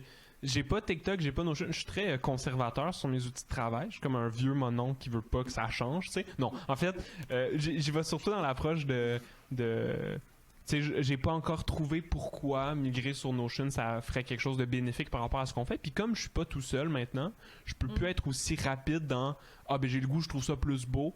je vais l'utiliser parce que ça change rien, mettre mes tâches sur Asana, mettre mes tâches sur Notion, who cares, tu sais. Mais là, j'ai plus la vision de s'il y a un vrai avantage, puis que je vois que ok, ça vaut la peine parce que ça fluidifierait vraiment nos communications ou ça rajouterait vraiment quelque chose. Mais tu sais, j'ai fait des tests de mon bord, j'ai pas vu ça, puis mais le jour où ça va arriver, ça va me faire plaisir de changer. Là, tu sais, je suis pas genre résistant au changement, puis puis un monsieur fâché. Mais tu sais, je vais plus dans cette optique-là que bon ben là, tu sais, je veux pas qu'on migre à chaque fois parce que ça va juste faire le changement du mois, puis on fait juste faire quelque chose pour faire quelque chose. Mais quand j'étais tout seul, ça, tu sais, j'avais 1000 affaires, puis j'essayais plein d'affaires, puis c'était excitant d'essayer quelque chose de nouveau. Puis je pense que Notion a aussi ce facteur-là, mais tu sais, plein de monde s'en sert maintenant pour gérer leur vie, puis leur business. Puis il y a clairement un futur où il y a un scénario dans le futur où on finit par l'adopter parce qu'il se met à avoir une raison qu'on l'adopte. Mais tu sais, en ce moment, on est sur Asana, on est sur Slack, on est sur Google Drive, puis tout marche bien, tout le monde comprend bien le fonctionnement, puis je vois pas, mettons, pour qu'on serait plus rapide ou plus efficient sur Notion. Quand je le verrai, on fera le switch avec grand plaisir. Ouais, c'est ça. C'est pas un besoin. Quand c'est pas un besoin, tu sais, si c'est pas brisé, répare-le pas. C'est le même principe. T'avais aucun intérêt à changer, tu sais. Exact. Moi, dans nos cas à nous, on en avait besoin parce que ça comblait un manque ou un besoin, on n'avait pas l'outil, ou tu sais, t'es pas prêt à payer une fortune pour des outils. Tu sais, Notion, ça coûte pas très cher si tu parles de la version gratuite, mais si t'as la version payante, ça coûte pas très cher pour faire ce que t'as à faire. Quand t'as l'impression que ton cerveau ne fit jamais avec les outils, tu sais, puis là, tu tombes sur Notion, c'est comme, oh my god! Je fais ce que je veux que Notion, c'est magique, mais tu sais, ça prend du temps, mais c'est ça, tu sais, trouver ces outils, c'est important, puis ça, il faut faire attention, c'est correct d'essayer d'autres choses, des fois, ça te conforte dans ton choix, mais tu sais, changer pour changer, c'est pas intéressant. Ouais, non, moi, c'est ça, Notion, genre, j'avais testé ClickUp, puis là, moi, j'avais trouvé ça, là, comme trop compliqué, ClickUp, on dirait, c'était comme, il y avait comme beaucoup trop de possibilités d'automatisation, puis ça faisait comme, tu fais wow, mais tu dis je serais jamais capable d'exécuter tout ça. Puis tu sais, moi j'avais j'utilisais vraiment beaucoup Evernote pour ma prise de notes, là, dans le fond, c'est comme vraiment comme archiver mes notes puis tout le kit. Puis mais j'avais pas d'outil de gestion de projet, fait que comme Evernote Notion me permettait de migrer dans le fond ma prise de notes puis la gestion de projet à un seul endroit, puis moi c'est vraiment ça qui était un game changer. Mais tu sais, Asana, c'est comme pour de la gestion de projet, tu sais, je pense que c'est un des meilleurs outils là, effectivement qu'il y a sur le marché, tu sais. Puis moi c'était juste j'essayais de trouver comme quelque chose, un outil qui allait simplifier et ma vie professionnelle et ma vie personnelle et ma prise de notes, puis tu sais, c'est ça que j'ai trouvé vraiment intéressant de cet outil là. Mais effectivement, que comme n'importe quel outil, quand tu commences à l'utiliser, la courbe d'apprentissage, elle peut être relativement longue, là, mais à un moment donné, tu as ton breakthrough, puis là, tu fais comme oh, je peux faire ça. Puis là, c'est là que ça devient vraiment plaisant. Mais... Ouais. Je pense que le jour où on va vouloir intégrer des automatisations plus avancées dans notre gestion de projet, ça va être comme plus intéressant parce que de ce que j'ai compris, c'est comme plus poussé de ce côté-là. Là, Asana, ça peut être assez frustrant des fois dans ce truc-là. Puis j'avais essayé ClickUp, mais ClickUp, là, moi j'avais trouvé ça vraiment hot, puis je trouvais que le système de template était vraiment plus avancé qu'Asana. Puis tu sais, il y a comme plein... On dirait que c'était comme Asana, mais genre une coche au-dessus, surtout pour ce qu'on voulait faire. Mais c'était comme, à ce moment-là, quand on l'a testé, tellement lent. Tu sais, t'exécutes une tâche. On aurait dit le gestionnaire de pub de Facebook, genre l'année passée. C'est comme. Tu sais, c'est. Bon, ben non, mais là, on va pas faire ça, là. Oui, c'est cool l'automatisation, mais juste la lancer, ça me prend plus de temps. Tant pis, là. C'est comme. C'est beau, mais c'était pas encore fini à ce moment-là. Mais. Tant pis. La joie de trouver un outil. Tu sais, c'est pas pour rien qu'il y en a plein, comme les logiciels de facturation. Comme, tu sais, je voudrais que. Nos cerveaux sont pas tous pareils ou nos business sont pas tous pareils. Fait que de trouver le bon fit. Fait que c'est ça. T'sais, tu peux bien triper, dire hey, si je comprends pas, tout le monde tripe sur Notion, je vais l'essayer, mais c'est peut-être pour toi aussi, puis c'est bien correct.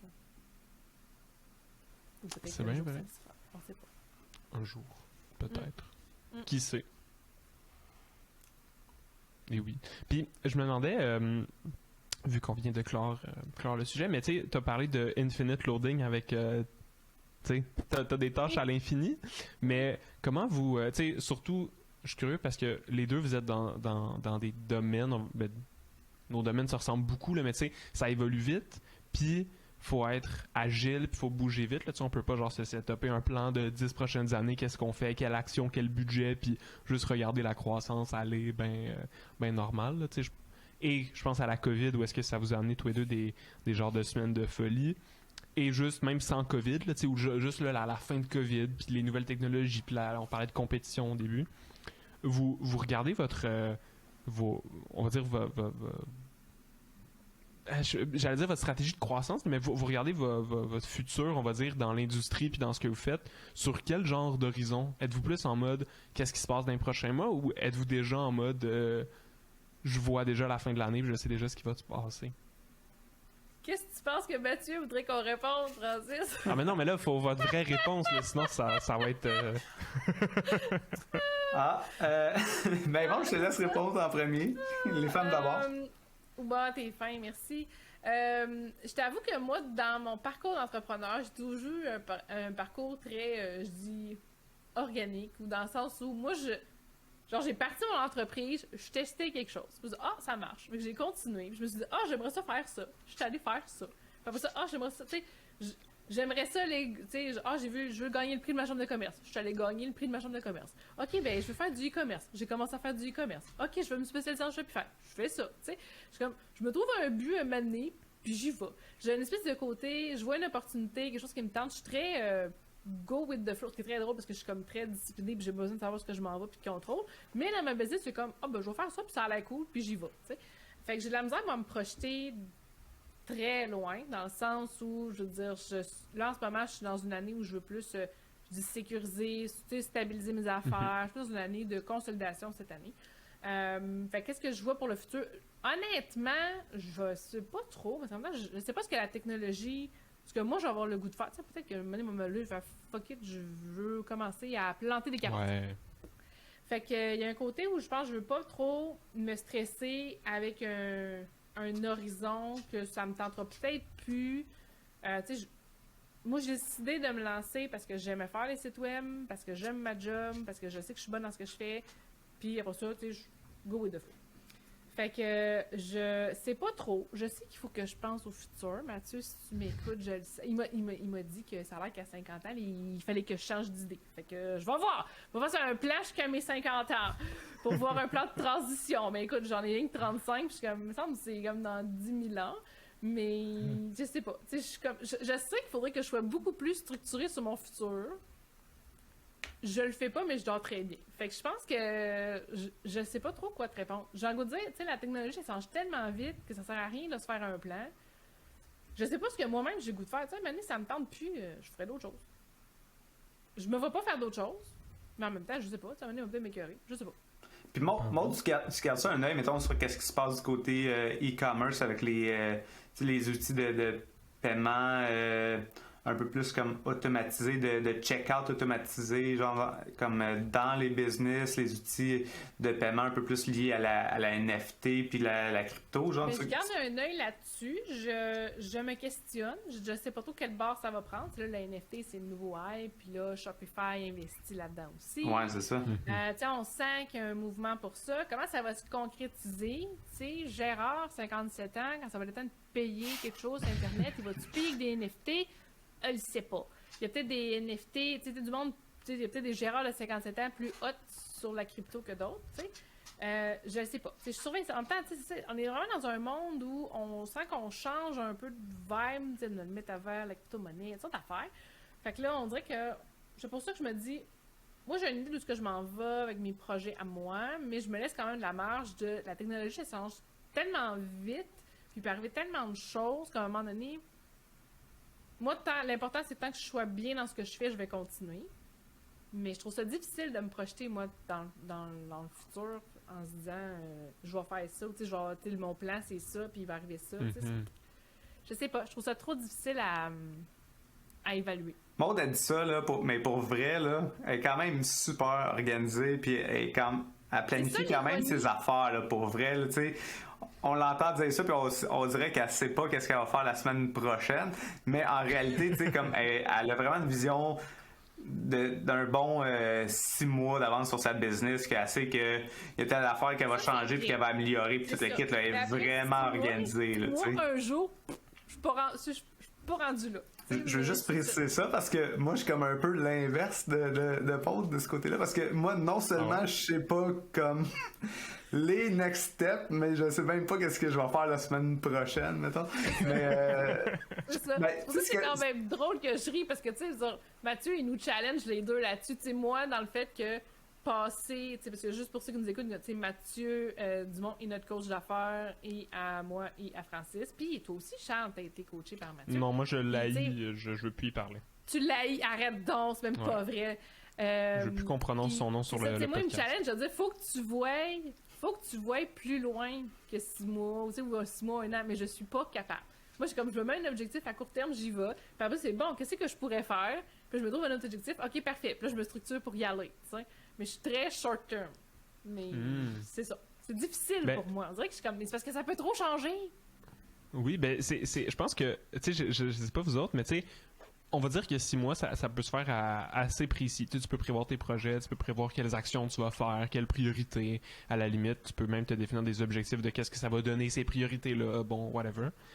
Mais on dirait que dans ce qu'on fait, là, on va dire dans tout ce qui est technologie, à la limite, là, même si on peut le mettre plus large que juste le web et le marketing, mais dépasser 1 an, tu peux essayer d'avoir un brouillon d'actions de j'aimerais ça voir peut-être telle affaire. Style, mettons-nous, ça pourrait être j'aimerais ça que dans 1 an, on essaye de, je dis n'importe quoi, mais de développer notre brand d'une façon X ou Y qu'on n'a pas faite. Mais dépasser 1 an, ça ne peut qu'être extrêmement flou parce que on le sait pas, dans 1 an, ça va être quoi les priorités, puis tu sais, comme le marché, entre guillemets, l'industrie.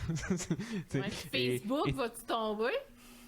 Qu'est-ce qui va se passer? Est-ce que les États-Unis vont forcer Facebook à se séparer en plusieurs entités? Ça va tout changer? Est-ce que les cookies qui disparaissent? Les cookies, le nouveau Google Analytics. Le nouveau Google Analytics? Ou est-ce qu'il va y avoir un comeback, puis dans le fond, les données vont être plus précises pour des nouvelles raisons parce que le tracking va changer? Ou est-ce qu'on va devoir travailler sans données? Ou est-ce que on va s'en foutre complètement pour XY raison parce qu'il va y avoir... parce que les intelligences artificielles, ils n'arrêtent pas de s'améliorer, puis que dans le fond, tu sais... Tout le monde juste en termes de... Tu sais, Charles, juste... tu sais, moi, je donne des formations Facebook Ads, là, tu sais, genre un peu de campagne, puis je donne des formations Facebook Ads, là. Mais juste comme mon discours par rapport aux audiences à prioriser entre là 1 an puis qu'est-ce que je dis maintenant, des fois je m'écoute parler puis je suis comme, on dirait, je me crois même pas, mais je les ai testés, fait que je sais que c'est vrai. Mais tu sais, juste ça, c'est comme, c'est fou comment ça a changé, tu sais. Mais effectivement qu'il y a des, tu sais, comme on le sait que TikTok, il y a des bonnes chances que on passe de plus en plus de temps là-dessus. Tu sais, moi j'ai commencé à tester des campagnes publicitaires pour des clients sur TikTok, puis de ce temps-là, j'en fais pas mal aussi sur YouTube. Fait que, tu sais, il y a quand même des valeurs sûres comme ça que tu sais, mais c'est effectivement qu'on sait tellement pas comme... Ben, on est dépendant. Ça va tellement changer. On est dépendant de comment les gens interagissent avec la technologie. On est dépendant de tellement de choses. Tu sais, versus, tu sais, je sais pas, mettons, tu fais des souliers, là. Les gens, ils vont toujours en acheter des souliers, là. Ils se mettront pas à marcher nu-pieds, là. Tu sais, il y a des choses que pour... Tu sais, on verra pas Hobbit l'année prochaine, là. Mais, tu sais, je pense qu'il y a des choses plus faciles, tu sais, où tu peux prévoir plus à long terme, tandis que nous, il y a une nouvelle législation qui arrive, paf, tout le monde faut qu'il se revire de bord. C'est ça. Je trouve ça difficile, moi. C'est vrai. Mais bon, je suis structurée sur le temps que je peux. Oui, puis en même temps, on peut quand même garder en tête que ça reste que les entreprises vont toujours exister. Là, le scénario où d'ici 2 ans, le modèle d'entreprise privée de marketing duquel on le connaît change est très très improbable. Je veux dire, ça prendrait des grosses affaires. Fait que peu importe ce qui arrive, moi c'est toujours ça que je me dis parce que tu sais les cookies, le iOS 14, il y a toujours la prochaine affaire incroyable ou super triste niveau marketing. Hey, ça va plus marcher. Hey, c'est la fin. Ou c'est tellement la nouvelle affaire brillante là, que j'ai tellement envie d'essayer. Mais à la fin de la journée, genre, c'est quoi le pire qui peut arriver? Il n'y a plus de tracking. Les plateformes changent. Hey, c'est pas grave, là, on peut faire de la pub, aller chercher les bonnes personnes du mieux qu'on peut dans l'environnement qu'on a. Puis ce sera ça. Puis ça va finir par fonctionner pour certaines business. Puis même si le marché change, même si tout change, ben regarde, ça va exister quand même. Puis il va toujours avoir le besoin de faire des bonnes communications marketing adressées aux bonnes personnes de la bonne façon selon l'environnement dans lequel on travaille. Fait que c'est pas super inquiétant. Mais même la personne qui vend des souliers, vu que la technologie accélère de plus en plus vite, c'est genre exponentiel, plus les années avancent, plus la personne qui vend des souliers, ben moins elle va avoir de prévisibilité dans le futur, parce que est-ce que les souliers que tu vends, tu vas devoir aussi les avoir dans le metaverse à côté? Je dis n'importe quoi. C'est exactement ça que j'allais dire. Tu sais, c'est que là, tu vas te poser la question, est-ce que je design mes souliers pour les vendre comme en vrai ou en virtuel, tu sais? C'est genre cette question-là qu'on se pose. Tu sais, c'est comme, dans quelques années, on va vivre genre les Sims dans in real life, là. C'est complètement fou. Puis Rosebud n'existera pas comme code secret. Fait que, sorry. Oh, là, tu m'as perdu. Je passe un geek pour... Ben, c'est vrai que c'est pas pour avoir de l'argent, ça? Ouais, c'est ça. Rosebud fait ça pour avoir de l'argent, tu sais, pour pas attendre. C'est un cheat code là, pour avoir de l'argent sur les Sims. Fait que tu pourrais avoir ça dans le metaverse. Pendant ce temps-là, c'est pour ça. Mais tu sais, en tout cas, moi je pense que, tu sais, peu importe, genre si on s'en va vers une métaverse ou, tu sais, comme, moi je pense que quand on parle de la métaverse, tout le monde voit ça comme si c'était comme complètement loin, mais on est vraiment déjà dans la métaverse, là, tu sais. Tu sais, moi je passe 100% de mes meetings en virtuel, dans un monde virtuel, là, tu sais, c'est jamais en présentiel. Tu sais, comme on fait notre entrevue, notre podcast en virtuel. Quand je fais du vélo dans mon bureau, puis comme pendant l'hiver, j'étais en mode virtuel aussi. Ça fait qu'on est déjà un peu pas mal dans la métaverse. Qu'est-ce qui va changer un peu, c'est l'aspect peut-être 3D, mais on passe déjà beaucoup de temps dans un monde virtuel. T'sais. T'es en train de dire que t'existes pas, t'es un produit de l'intelligence artificielle. Quoi? On vient de faire bugger les AI. Dis pas ça, il va se désintégrer, puis tu vas voir les rouages. Comme dans la matrice, là. Ouais, on va tous disparaître parce que là, on le sait, tu sais. Mais ça, c'est drôle parce que, tu sais, c'est un truc où, comme tu dis, comme vous avez dit tous les deux, là, tu sais, c'est que les gens pensent que c'est comme, ah oui, le metaverse, c'est comme l'affaire complètement différente. Puis on voit les images de Facebook, puis si je me trompe pas, comme ça existe un peu semi déjà pour ceux qui ont des casques de réalité virtuelle, puis c'est comme, hey, no way, je vais passer ma journée avec un casque pour travailler, puis pour machin, mais la transition est pas comme drastique comme ça, là, mais le temps que tout vienne à point, on parle de au moins quelques années, même si ça va très très vite. On va dire un horizon, même si on est super optimiste puis tout va bien, on va dire magie. Dans 5 ans, on commence à avoir des habitudes de metaverse, mais aujourd'hui, les enfants sont déjà dans des metaverses dans leurs jeux vidéo. Est-ce qu'ils vont... je dis leurs jeux vidéo, je parle comme un vieux bonhomme. C'est pas... Mais, tu sais, je sais pas, vous autres, là, les deux personnes beaucoup plus vieilles que moi, là, tu sais, mais moi, j'ai juste, en grandissant, les jeux vidéo que tu joues avec des amis, même si c'est pas comme un monde parallèle complet où est-ce que tu peux répliquer un travail puis tout, mais ça devient ton côté social, ça devient où est-ce que tu as des amis, ça devient où est-ce que tu interagis. Puis, moi, puis aujourd'hui, dans le fond, là, si tu checkes un peu les metaverses, les univers où est-ce que les jeunes s'impliquent, t'as Roblox qui est un jeu complètement, c'est pas beau visuellement, mais t'as plein de jeux dedans, t'as une monnaie virtuelle, puis les jeunes ils capotent là-dessus, puis c'est comme mes amis sont là, on peut faire plein d'affaires, on peut un peu faire ce qu'on veut. T'as Minecraft, t'as même Fortnite à la limite que tu joues avec tes amis, puis le monde se retrouve sur des jeux sur leur ordi, là, pas avec des casques, pas besoin de casque au final, ou avec leur téléphone, puis toutes leurs interactions se font ça, fait que c'est totalement réaliste de penser que cet enfant-là qui grandit avec ça arrive sur le monde du travail, puis fait juste continuer de faire ça, puis travaille sur son ordi dans ce monde-là, au lieu de travailler sur son ordi sur une feuille Excel. Ça fait pas tant de différence que ça, puis il y a des mauvais côtés, puis il y a des bons côtés, là, genre on peut il va y avoir des énormes études, puis des thèses qui vont sortir sur tous les bienfaits, puis toutes les horribles choses que ça l'amène, mais pour moi c'est pas, tu sais, la transition va se faire super naturellement, puis ça va juste être comme, t'es pas sur le metaverse, ben regarde, excuse, on peut pas t'engager parce que c'est comme ça que ça se passe aujourd'hui. De la même façon que quelqu'un aujourd'hui qui sait pas écrire à l'ordi assez rapidement ou qui sait pas utiliser Office. Exact. C'est comme, sorry, là, tu sais, je veux dire. Certains domaines. On s'entend que ce sera pas tous les domaines qui vont être comme ça. Peut-être avoir un clash entre les domaines qui sont tous sur T'as le pas tort. numérique qui se Ouais. fait dans le metaverse. Ouais. Tu sais, mettons, construire des maisons, de l'électricité et de la plomberie, ça se fera pas dans le metaverse. Ça va prendre quand même quelqu'un qui est physiquement à quelque part pour le faire.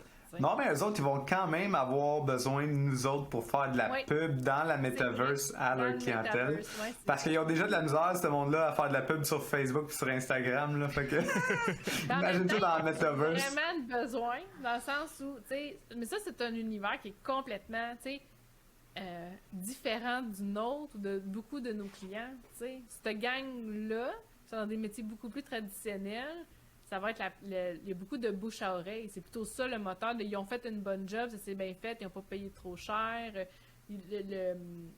Le service comme après-vente, là, comment ça s'est passé, c'est vraiment ça qui va vendre la job plus Ah ouais. qu'une pub. Parce que les gens sont très critiques de voir qu'il y a de la pub, mais sont-ils bons ou bien ils vont te laisser des trous dans les murs, tu sais? Ben, tu sais, je sais pas vous autres, là, mais même moi, dans notre domaine, moi, la majorité de mes leads de qualité viennent de références, là, puis ça vient pas nécessairement de ma création de contenu ou de mon marketing numérique, là, tu sais, comme, c'est vraiment beaucoup de bouche à oreille, puis du repeat business, puis fait que, tu sais, ça, je pense que c'est vrai comme dans toutes les industries, là. Moi, ce que j'ai vraiment hâte de voir, par exemple, là, c'est comme la créativité qu'il va y avoir avec la création de contenu puis l'aspect publicitaire dans cette métaverse-là. Ça, c'est quelque chose que moi, j'ai comme... personnellement, ça m'intéresse pas comme tant que ça, la métaverse, tu sais, comme on dirait... Mais je suis pas sûre que les gens vont être là pour ça.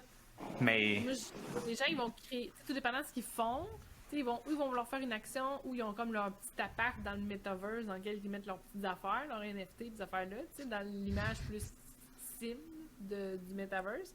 Mais j'ai l'impression que les gens vont vouloir comme habiter ces espaces-là, mais à quel point qu'on va vouloir être ciblé de la pub, je sais pas, j'ai hâte de voir. On va voir où est-ce que ça s'en va, parce que pour vrai, c'est vraiment le genre de truc où on n'aura pas... Ça va être où est-ce que la société l'amène, que c'est là que ça va s'amener. Tu sais, s'il y a un truc qui sort puis que personne l'adopte, ben ça va mourir comme un Clubhouse. Puis Ouais. s'il y a un truc qui sort puis c'est super intéressant puis que tout le monde trippe, ben ça va vivre puis ça va, tu sais, ça va exister. Mais c'est sûr que c'est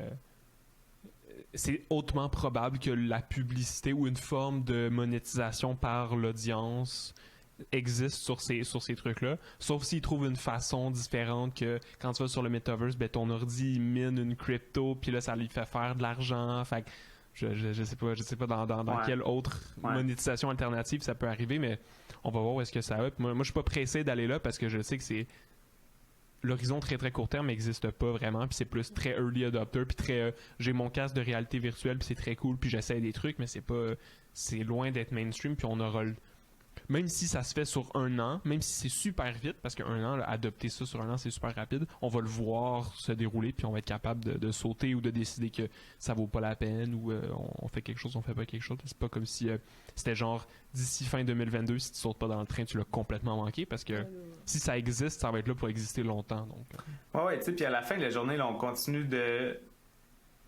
s'adresser à des êtres humains, tu sais. Puis c'est comme, je le dis souvent, là, comme on dirait, comme les gens, quand ils suivent mes formations LinkedIn, tu sais, on est comme, on est dans un contexte B2B, fait que là, on fait comment? Ben, Oui. tu fais de la même affaire, tu continues à parler à des personnes, la seule différence, c'est qu'ils ont un chapeau de business, tu sais. Fait que tu continues à parler à des personnes qui ont des problèmes, puis qui ont des questions, puis qui ont des émotions, fait que, tu sais, fait que je pense que ça va être un peu la même affaire aussi dans ces mondes virtuels-là. Tu sais, ça va être que les outils vont changer, mais le storytelling, du contenu qui génère des émotions, du contenu dans lequel les gens vont se reconnaître ou vont se sentir interpellés, ça va fonctionner. Tu sais, ça va être quoi? Ça va peut-être être plus expérientiel que... Mais en tout cas, moi je consomme un peu de contenu en lien avec ça pour me garder à jour parce que je trouve ça vraiment intéressant comme toute cette nouvelle sphère-là. Puis tu sais, on parlait tantôt de toute les nouvelles communautés comme TikTok puis tout ça, puis tu sais, t'écoutes tous les gens qui sont impliqués à un haut niveau de la NFT puis ils disent comme oh wow, tu sais, c'est comme le web quand ça a commencé à exploser dans les années fin des années 90, le début des années 2000, que tu sentais qu'il y avait comme quelque chose qui était en train de se passer, tu sais. Fait que moi je peux sentir ça à mon petite échelle, tu sais, de loin, là, que je suis pas tant impliqué dans la NFT, mais en tout cas, ça va être vraiment intéressant de voir comment ça va progresser dans les futures années. Puis moi, je garde un œil là-dessus là, de manière récurrente, là, mais je sais pas. Toi, Charles, consommes-tu pas mal de contenu en lien avec ça? Ou, Je vais dire très peu parce que mes expériences côté crypto NFT, on va dire le moins Metaverse. Metaverse, c'est plus flou, mais côté crypto NFT, mes expériences tombent souvent dans le truc où les gens sont spammy, essayent de vendre des trucs, puis c'est comme non mais stop, là, je veux pas. Puis c'est difficile à évaluer, là. Je veux dire, mon avis personnel est complètement non censuré sur le sujet. Je trouve ça vraiment difficile à évaluer parce qu'il y a un gros sentiment de une fois que tu connais ça, tu rejoins une gang qui connaît ça. Il y a comme un gros sentiment d'appartenance. T'es dans la gang, puis ça fait en sorte que c'est très très difficile d'avoir des... Puis même avec soi-même, là, je veux dire, tu sais, une fois que t'es dans une gang, t'as pas envie de la quitter, puis inconsciemment, tu vas venir biaiser ta réflexion pour confirmer le fait que t'es dans cette gang-là. Puis c'est pour ça que, tu sais, c'est pour ça que là, je l'exagère. Je dis pas que, mettons, que les gens dans crypto, c'est des conspirationnistes, mais c'est pour ça qu'un conspirationniste qui rentre dans une conspiration, c'est difficile d'y en sortir parce qu'il y a sa communauté, il y a ses amis, puis tout ce qu'il va voir va venir confirmer ça. Bon, on sort la parenthèse conspiration, je dis pas que c'est ça pantoute, mais une fois que tu es dans une gang qui aime le crypto, puis qui parle de crypto, puis qui regarde ça, ben, tout ce que tu vois va être tourné positif, puis va nourrir ta vision du monde, ton discours. Puis j'ai l'impression que ce qui arrive avec ce phénomène-là de NFT, de crypto, c'est que c'est très difficile de démêler ce qui est discours ajusté à ta perception parce que tu es déjà dans la gang et discours ajusté à la perception des gens qui sont dans l'anti-gang de les cryptos c'est de la merde. Fait que c'est comme ben je le sais pas, l'avenir va me le dire, mais moi j'ai comme un peu, je me suis retiré de ça parce que ça finissait souvent dans le truc de même si tu as une conversation super posée avec quelqu'un qui fait de son mieux pour je finissais ça avec le sentiment de vouloir rentrer dans la gang, puis c'est pas une bonne façon d'être rationnel sur quelque chose, ou le sentiment que la gang est vraiment poche, puis dans les deux cas ça marche pas. Fait que j'ai comme fait, regarde, je veux pas manquer le bateau, fait que je vais me prendre quelques cryptos juste que je vais mettre de côté, puis si ça fait x100 puis que je deviens super riche, ben je serais content. Bon, pour devenir super riche, fallait le savoir en 2013, là, tant pis pour nous autres. Ouais, mais c'est ça, c'est trop tard. mais regarde, puis après, ben advienne que pourra, puis si de toute façon ça devient big, on le verra, là, on va pas le manquer si ça explose. C'est ça mon avis. Ouais, mais en même temps, je pense qu'il est trop tôt aussi. Dans le sens où c'est encore très, très embryonnaire, dans le sens où, tu sais, c'est pas accessible à tous. Encore. Oui, c'est accessible à tous, mais c'est pas accessible au niveau intellectuel, au niveau de l'éducation à tous. Tu sais, mettons, vous mettez vos parents devant ça, ils vont fendre en deux. Ils vont faire what the fuck, tu sais.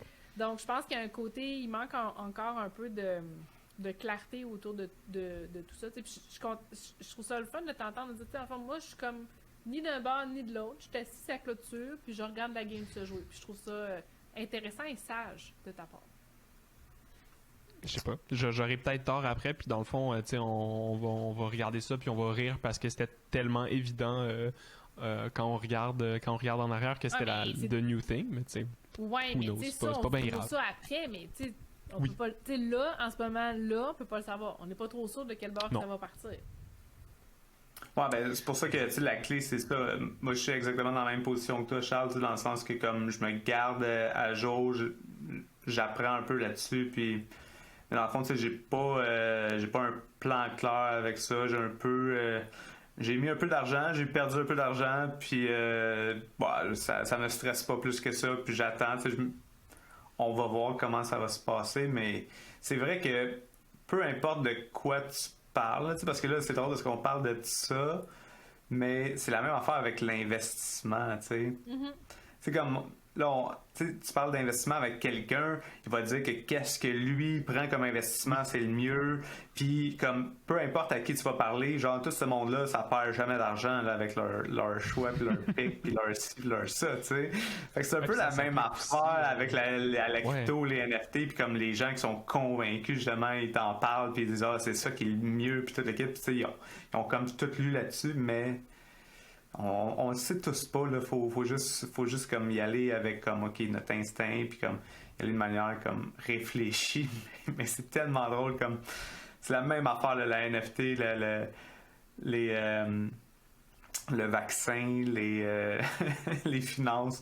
Tout le monde a comme leur point de vue. Pis ça, c'est l'affaire que je trouve le plus épeurant, par exemple, de voir à quel point on dirait qu'on commence à s'en aller dans des réalités comme complètement alterner d'un bord et de l'autre. Là, c'est vraiment ça c'est quelque chose qui est à la fois fascinant et épeurant, je pense, de où on s'en va. Comme, peu importe que ce soit dans le virtuel ou quoi que ce soit, cet aspect-là de désinformation puis d'avoir comme deux réalités, moi je trouve ça comme à quel point c'est la désinformation aussi. C'est ça l'affaire, c'est le problème, c'est que tu attires des gens, t'as comme un discours unique. Des fois, il est bon, des fois, il l'est pas, des fois, il manque de nuances. T'sais, ça, dans la vraie vie, que tu rencontres plein de monde d'horizons différents, ça existe pas parce que t'as comme la place aux deux discours.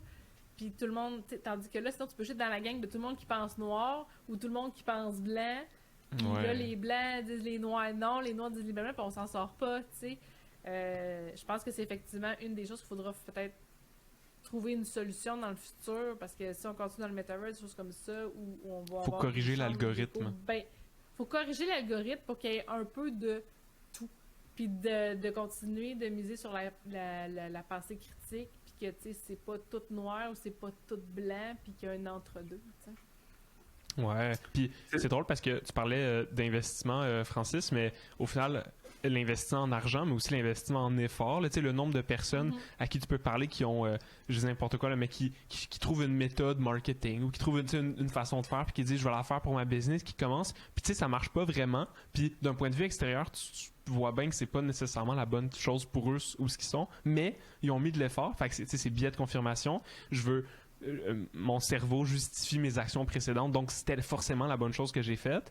Donc tu fais juste t'enfoncer encore plus, puis même si c'est clair, si tu prends du recul que c'est pas la bonne chose à faire, ben tu fonces dans un mur juste parce que tu veux t'auto-convaincre, parce que c'est tellement difficile mentalement de revenir sur sa décision envers soi-même, même pas envers le public puis dire j'ai fait une erreur, mais juste de se dire à soi-même c'était pas ma meilleure, je me suis trompé, ok, je vais me reprendre puis je vais changer de quoi. C'est tellement comme un exercice difficile mentalement, c'est épuisant qu'on se donne pas cette peine-là, puis c'est comme je préfère continuer dans mon chemin moyen, pas idéal, que de reculer, puis l'algorithme fait juste genre feeder ça avec par intraveineuse. Là, tu penses quelque chose, voici exactement pourquoi t'as raison. Bravo, t'es tellement une bonne personne.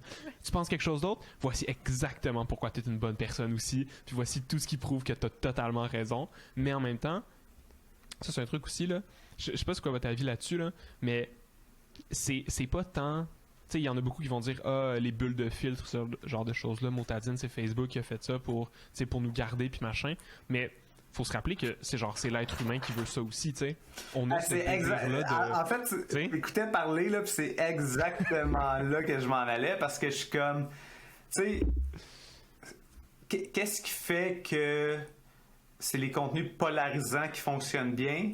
C'est pas l'algorithme, c'est l'être humain de l'autre bord qui vient réagir à ces contenus-là polarisants, tu sais. Puis, effectivement, que, tu sais, après ça, c'est comme... Ça serait vraiment difficile, je pense, pour les algorithmes de dire, comme, l'algorithme peut pas déterminer, comme, qu'est-ce qui est fake news de qu'est-ce qui est vrai ou comme, whatever, mais, comme, les algorithmes sont bâtis pour mettre de l'avant les contenus qui vont réagir le plus. Fait que, tu sais, moi, je l'ai utilisé là, à outrance, là, cette technique-là, quand je gérais la page de RDS. Là. Comme, tu sais, je créais je mettais une statistique vraiment neutre là, dans un post. Là. Une stats, là, c'est des chiffres. Il n'y a pas d'émotion liée à des chiffres. Hein? Hey, je te confirme que si je sélectionnais la bonne stat à mettre là-dedans sur le bon joueur, ça générait de la de la bisbille dans les commentaires, tu sais. Puis, dans le fond, tu sais, c'était juste une stat, là. Il n'y a pas personne qui pouvait dire comme que je mettais de l'huile sur le feu, mais c'est ça, c'est une fois que tu comprends comment l'être humain fonctionne. L'humain aime argumenter. Ah, Ouais. je te confirme que j'en fais partie. Mais moi, en fait, attention, là, je veux pas que je sois mal coté là-dessus. Là. Moi, je commande jamais sur des posts, là, sur aucun média, là, parce que je suis comme... J'ai assez lu... Fait que je prends même pas... Il y en a qui ont ce plaisir coupable là, d'aller lire les commentaires en dessous des posts, là. Moi, je l'ai fait assez longtemps que je confirme que je fais plus ça. Mais là. parce que t'es géré, ça doit avoir une écœurantite. Ouais. Mais moi, j'aime ça argumenter dans la vraie vie, là. Ouais. Comme avec des êtres humains, des choses, mais pas dans les commentaires. C'est pas la même chose pantoute. Parce que dans les commentaires, les deux ont leur propre sentiment d'appartenance à leur propre communauté derrière. Fait que c'est pas une argumentation d'un à un simple, c'est littéralement deux croisades face à face. Ouais. Puis c'est je m'arrêterai pas. C'est deux armées qui avancent puis qui disent arrête-toi parce que moi non, arrête-toi parce que moi non. Puis ça fait les commentaires en dessous de publications de pages de médias fréquemment consommés. Ça fait quelque chose d'horrible. Fait qu'il faudrait, la solution de réparer l'algorithme de ce truc-là, c'est qu'il faudrait que, d'une façon ou d'une autre, les plateformes comme Facebook et Instagram, soit par intervention gouvernementale, autoritaire, ou soit par à pas du gain, d'une façon ou d'une autre, arrivent à défaire ces bulles de filtre-là pour faire en sorte que si t'aimes quelque chose, c'est juste n'importe quoi, si t'aimes, si t'as une opinion politique de droite, ben que Facebook se dise ou que l'algorithme se dise pas t'as une opinion politique de droite, mais t'es intéressé par la politique de façon générale, donc je t'englobe de tout ce qui a rapport à la politique. T'aimes les avions de guerre, je te montre tous les avions. Bon, ça n'a pas rapport. Tous les avions, c'est ça.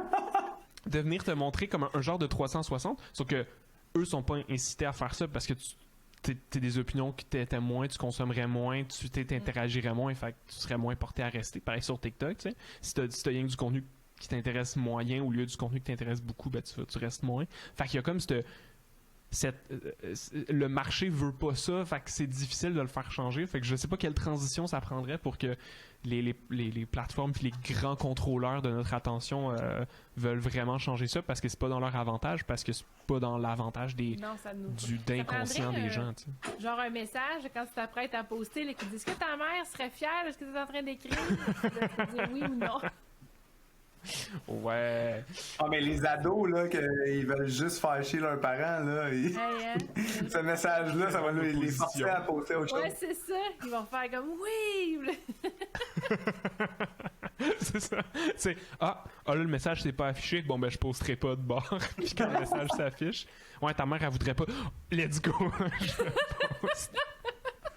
Là, vu qu'on est dans un monde de crypto, n'importe qui peut acheter n'importe quoi sur ces plateformes-là. Fait que là, t'achèterais de la pub pour targeter ta mère avec ce contenu. Ça serait tellement drôle. Oh my God. Incroyable. Ben, great. Ben, je pense que ça... On arrive tranquillement à la fin de notre incroyable discussion. Pour vrai, ça fut un plaisir, une super...